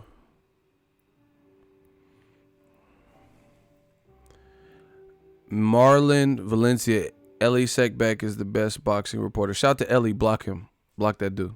What the fuck is that got to do with anything? We're going to send you to ES News. That's what's up. Shout out to Ellie, though. You know, no hate to him. But that was just really random. So we're going to send you on your way. Who the fuck does, like, you know, these dudes is be desperate as fuck. We having a good time, and he just randomly come, oh, yeah, Ellie's better than ever. Oh, that's cool. So you can go vid. Why you come to my page to tell me what another person's doing? Stop it. Tonight I'm living in a fantasy. Let's get it. Nah, Ellie's cool. That's folks. I just seen him at the Wilder Fury. You know, he be grinding. They called him so. They think that like hurts me or something. You know, I don't know. But I just think that's corny. That's why you can't really be here anymore. That's just corny. Like you go to Taco Bell and like, Del Taco has better tacos, the best tacos in town. Why the fuck you at Taco Bell though? Do you get what I'm saying? Like, do you see how stupid that sounds? If I just go in Taco Bell, Del Taco's tacos are the best. Get the fuck out of Taco Bell then. What? You know? Motherfuckers in Taco Bell talking about how Del Tacos tacos taste. What? This is stupid. No other tacos compare to Del Taco. Like, take your ass to Del. Take your ass to Del Taco then. It's that simple. You know, it's not no, hey, I don't care. Ellie's my dude. Shout out to him. But it's just, would you tell me that for? I'm just saying Del Taco is the best taco. Get your ass to Del then. You know? Dale boy. You Derek Chisora. You Dale boy. Go to Dale. Dale Taco. You know, get you a macho taco. Get the fuck up out here. Before you get your macho ass shot, you know. Anyway, I'm out. Sick of killing this game, man. I just been killing this game, man. Hey, I came to bring the pain hardcore to the brain. West Coast side. Listen. Take your ass to Del Taco then. Yeah, okay. Now you in Taco Bell telling me how Del Taco's that. Oh, yeah, you don't want to talk about our foods. You don't want to talk about no Mexican pizza. You don't want to talk about our tacos. You want to talk about Del Taco tacos, huh? Yeah. Yeah, all you motherfucker. It's funny that Eddie Hearn, now he want to get aggressive publicly about how much they want to fight. Ain't that a bitch? Now he want to talk about how, you know, we need this fight. If Wilder truly wanted to fight us, he'll take the fight, knowing he's most likely locked up. I don't know if Eddie Hearn's trying to do some reverse psychology type shit, but this is horrible. This is horrible. Wilder's like, a lot of people, they thought Tyson Fury beat me. They thought I won. They thought it was a draw, and I will settle the score. I'll show you, you know. I want to rematch. Just so it's clear, I want to rematch Tyson Fury's. So he says that days later, Eddie Hearn, here you go. Here he go. And he's talking about, oh yeah, if you truly want to fight Joshua, you'll forget about Fury. So you wait until after he declared that the people in the public need to see a rematch to get closure. And then now you come out with this, this aggressive talk. That's the oldest trick in the book. Again, I liken it to, in high school, I would see two people about to fight, and one person damn near looked afraid, and the other dude was like, yeah, what's up now? What's up now? You know, and the other dude was like, man, what you want? And he was looking kind of scared. He was kind of scared a little bit. And then all of a sudden, the principal, the campus monitor, yard duty, whatever y'all call it, a teacher, came and broke it up. And then the dude get all Brody, man, hold me back. Nah, bro, you can't do all that. You wasn't doing all that. There was nothing but space and opportunity, and you wasn't pressing like that. But then now when a teacher is getting in the way of it, mediating it to the point where, you know, most kids aren't going to like swing in front of the principal and then get expelled or something, you know, or hit the teacher, you know. Now all of a sudden, you, man, hold me back. Man, hold me back. I had about 6, 7. Now you doing all, like, stop, bro. That really? So you were this close to the person. You did nothing. And they were pushed up. Yeah, I heard you was talking shit. What's up, yeah? And you weren't doing, man, well, we supposed to fight over a bit.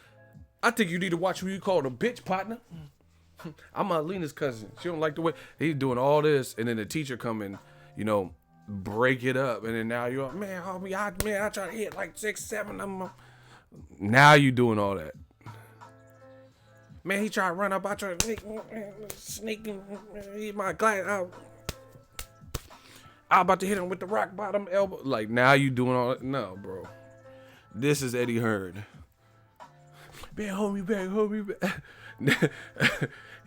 Deontay Wilder and Fury both made it clear that they're likely going to rematch. The WBC both made it clear, you know, or they made it clear that they want to press for the immediate rematch for the fans and not stand in the way of a rematch happening, because the first fight was a great fight.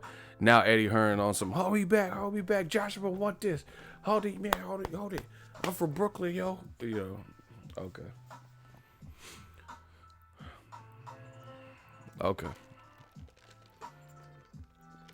Someone said he just wants attention. Exactly, because the tension is falling away from his fighter because how they played earlier in the year. Other thing you got to look at like this. Now people are trying to, you know, a couple man fans, a couple scragglers. Now they're trying to, I'm going to act like I didn't read that comment. Now they're trying to act like they wanted to fight. So Joshua couldn't adjust his sleep patterns to watch the fight, right? He couldn't go ringside to watch the fight, right? Now we've seen what type of fight it was, a good event, good fight, somewhat controversial, a draw. Now all of a sudden you're so gung-ho about it. But before we knew, and a lot of people thought Wilder would just knock out Fury, you weren't saying this. It's not the same energy, folks. Because why didn't you have this same level of aggression? Like, man, I can't wait. Wilder, do the damn thing, do the job, knock this motherfucker out. I'm on you. You know what I'm saying? Like, why didn't you do that same type of stuff then? You wait till it's a draw and it's a controversy and Wilder comes out and does a conference call, which I was on, and says, I want to fight Tyson Furies again. You know, the WBC co-signs it. Fury co-signs it. Frank Warren co-signs it, says negotiation about to start. Now AJ wants it. But you was, you know, not willing to go to the fight. See, see, AJ, I'm telling y'all, they're not moving right what they're doing. Because picture this. People feel AJ is ducking the fight, right? Let's just throw it out there. That's what the consensus is with most people. Joe Rogan just ethered AJ. He's like, oh, they look bad. They look terrible. They look terrible, right? So, cat's out the bag. AJ, if he showed up to the fight, that would have been an act of good faith that he could hold and his fans could hold, but like, hey, AJ showed up to the fight. Because AJ being in the crowd, I don't think the outcome would have changed much because he don't have nothing to do with the action in the ring. So he would have been at the event. It still probably would have been a draw, you know, because the crowd is not really what is creating what we're seeing in the ring. It would have been a draw, and he could have been like, yeah, see, I was scouting the winner, but, you know, they got to handle business, but I'll be waiting for the winner. But he didn't even go, so he looks all the way bad. Do you guys understand what I'm saying? If he would have at least went, then it would have looked like he was scouting. Now that it comes out that they have to rematch each other, then it looks like he was there scouting the winner. But he didn't even do that. He publicly made it his business to do an interview and say that he was not going to be there live. Eddie Hearn was not going to be there live. That he was not going to watch it live. So that makes him look bad, because if he at least showed up, then that would have been a good faith measure. He doesn't get the fight made, but then it would have looked like he was scouting the winner. And then when they had a controversial draw, then he could be like, hey, I did my part. I was waiting, but, you know, they got other business to take care of. I'll be here. But they didn't even do that. They didn't even get that part of it right by not showing up, which is what I said. How is it that Deontay Wilder has appeared at an AJ fight, yet I've covered a couple of Wilder fights. I've never seen AJ there. Ever. Yet the biggest fight of AJ's career, Wilder was there for. You know, and he was down to go to Joseph Parker before they said he couldn't get in the ring. Phantom right hand, $5 super chat. We the Shmoney gang. The racism in boxing is sickening. New generation of black murderers roll. What's your opinion, thoughts? Ego, straight out of Oakland, King's Boxing Gym. Shout out to you. Shout out to the Bay Area. Shout out to Oakland. You already know what it is. It is what it is. But these guys they're not going to admit it, you know, because then that makes them a party too, you know. So they're going to just deny it and act like, oh, you're race baiting. This is a race baiting channel. But they see it. They know what the fuck it is. They know it's the black murderers row. Look at the middleweight division. That's, you know, one of the prime black murderers row right now. Canelo and Triple G can fight each other 18 times and they'll be okay with that because not near one of them is black. So if they lose, then they're losing to a non-black fighter, in a guy from Kazakhstan or a guy from Mexico. But throw the name Charlo and say, hey, I don't want to see the Canelo fight. I want to see Charlo and Triple G. Hey, I want to see Jacobs and Canelo. You hear a bunch of flack, a bunch of bullshit. Oh, this guy doesn't deserve it. Oh, he'll get destroyed. Oh, he's not ready. Oh, his resume sucks. Why? So you mean to tell me you would rather see Canelo Triple G in a trilogy than to see Charlo? Canelo already beat Triple G. Triple G has a loss and no belts. You rather see Canelo once beaten, who looked good, beat Triple G, and you want to see him fight a guy who's coming off a loss, as opposed to see him fight a guy coming off of all wins and calling him out. You know, come on, stop it.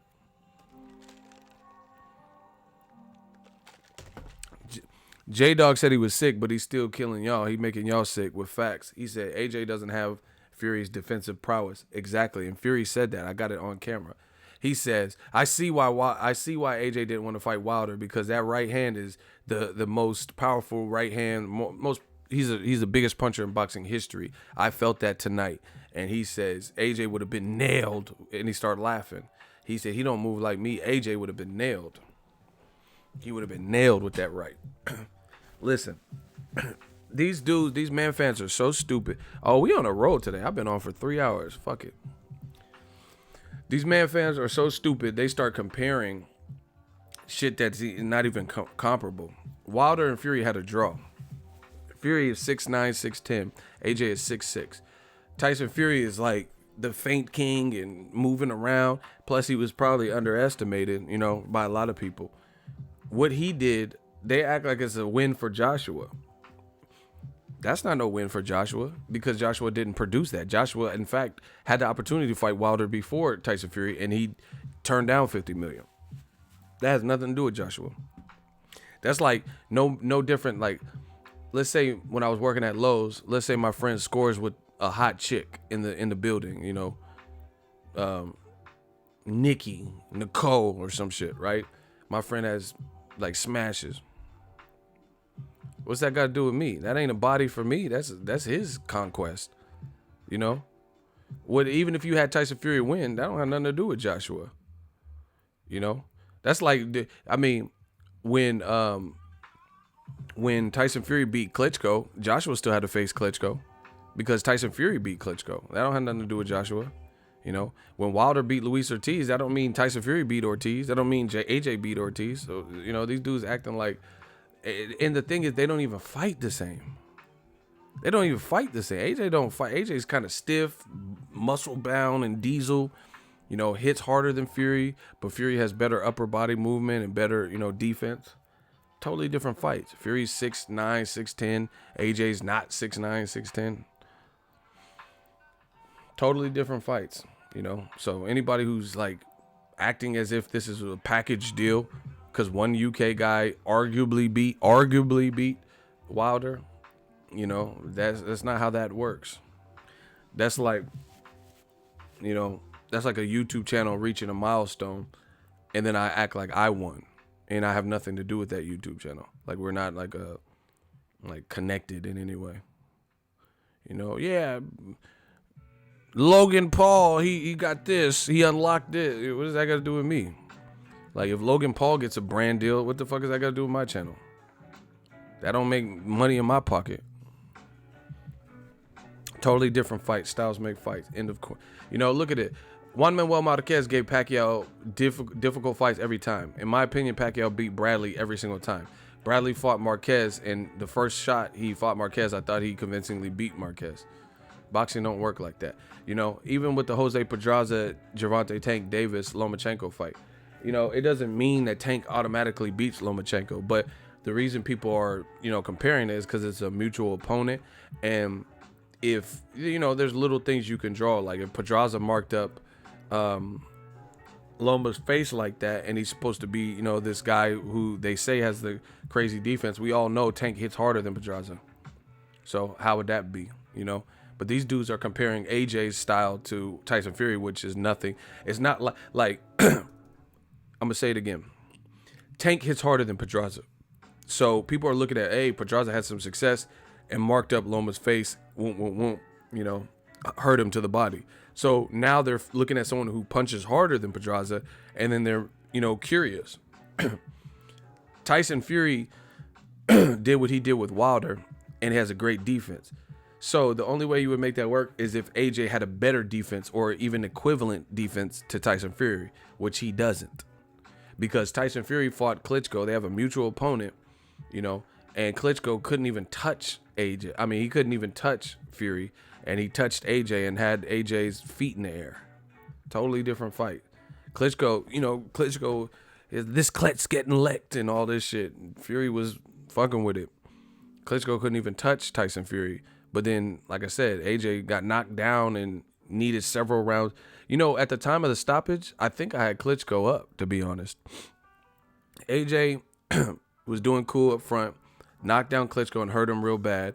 Klitschko got up and arguably, you know, did really good in that round. I still would have given it to Joshua because it was a knockdown round. And then the very next round, I think Joshua gets knocked down. Then he lost consecutive rounds. The first 2-3 rounds were really close, you know, and then that knockdown of Klitschko happened.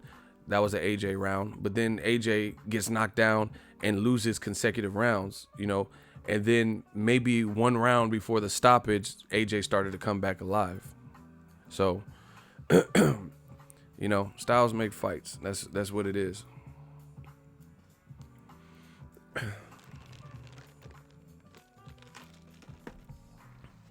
And see, like, the thing is,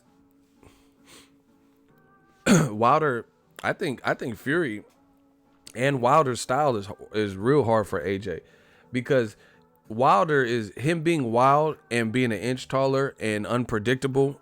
Joshua's not as unpredictable because he's just like big and more textbook. I think that would be easier for Tyson Fury. I think Joshua will get really frustrated. Look at Joseph Parker.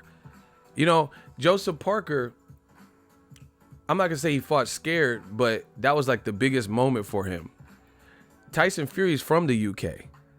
Joseph Parker's not. He's from New Zealand or whatever. You know what I'm saying? So that moment was kind of big, you know, enemy crowd. Tyson Fury will feel right at home fighting Joshua in the UK. Plus, he's bigger than Joseph Parker. And Joseph Parker wasn't, you know, being as offensive, but his defense was fucking up, you know, AJ, making him look real predictable. You get what I'm saying? So imagine a bigger guy who's crazy and confident and probably even tighter defense with long ass arms and who's willing to shoot more offense. That, I don't see that being a good look for Joshua. The only way I do is if, you know, that Undertaker shit, you know, put a lot of miles on Tyson Fury to the point where he can't go through that again, you know, because AJ does have a big punch, but stylistically, Tyson Fury is not a good style for him. Same thing with Wilder. Wilder's not fundamental, but he's awkward. I don't know how Joshua is going to contain that. So his best bet is to land something big and debilitate Wilder, and that's it. But I think Joshua's style is he's more textbook, more fundamental, but I think that's his downfall because Wilder, you know, he's going to try to get you out of there. And, you know, we've heard stories about Joshua being dropped in sparring and David Price. So we know Wilder has the power to sit Joshua down for sure.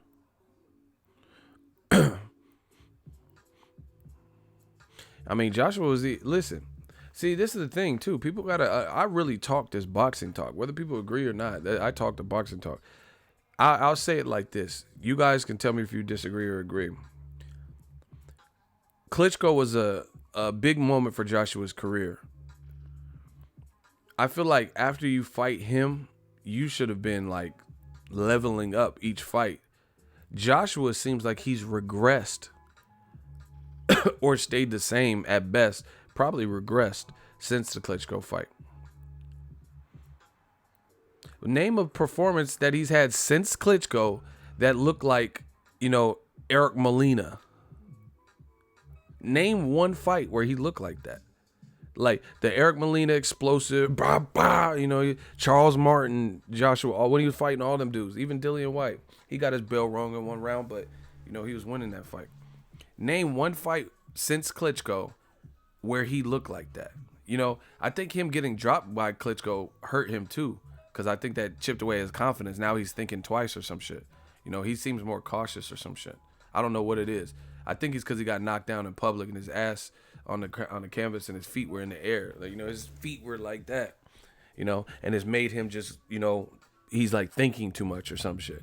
But for whatever it is, you know, since Klitschko, he hasn't really put on no type of Charles Martin-esque Eric Molina type performances. And this is the thing. He's fought those level guys. Like, I could understand if you were just like if every person you fought since Klitschko was like at that level, but they're not. Carlos Takam fought late. He was like a late replacement to Kubrat Pulev. You feel me? And he was losing, but it was like Loma Pedraza. Yeah, he was losing, but at the same time, Joshua wasn't looking like like crazy. You know, it wasn't like a standard Joshua performance. You know, and that was a late replacement and a guy who's like 6 foot, 6 inches shorter. Povetkin, Joshua was looking kind of crazy in the first couple rounds. His nose was bleeding. You know, he didn't cut his hair since the Joseph Parker fight or some shit. You know, he didn't have no lineup, and his nose was bleeding. He didn't have no taper. You know, what else? Joseph Parker, you know, that wasn't a scintillating performance from him. So I haven't even seen it. So maybe you guys have seen something, but you know, they're gonna say I'm hating, but they can't correct me or tell me the dazzling performance. See, Lucas Matisse knocked out Taram Kawam, but it wasn't a dazzling performance. So you got to understand, you can get a knockout or you could beat a guy, and in the end, it works out in your favor, and you know you have an explosive ending. But that doesn't mean you looked good up until that point. I.e., Lucas Matisse versus Taram Kawam. He looked horrible in that fight, you know. And I'm not saying Joshua's looked that bad, but, you know, he still knocked the dude the fuck out. But that doesn't mean he was looking good in them rounds. You know, same thing with Joshua. He hasn't looked like, you know, this bulldozer that he looked like when he was fighting Dominic Brazil. Dominic Brazil looked like Jeff Goldblum in The Fly when he fought him. They did like an interview backstage, and his eye was just like, fuck. Remember when Jeff Goldblum eat the powdered donuts and he was like, bleh, and he threw up on him? That's how Dominic Brazil's eye, Seth Brundle, he looked like that. We haven't seen that type of Joshua performance. And, you know, like I said, maybe he spooked a bit because Klitschko knocked him down. You know, this is not sparring. This is live, TV's rolling, live camera. So maybe that's made him gun shy. Maybe he's losing weight, and, you know, I don't know, but either way, he hasn't looked since Klitschko. Like, here's an example. Errol Spence, since he got his title and since he took that plunge up and fought Kell Brook, he been fucking guys up. So it looked like he learned from that, got the experience, fought in Kell Brook's backyard. Basically, his elite level fight was a more difficult fight, and then he won.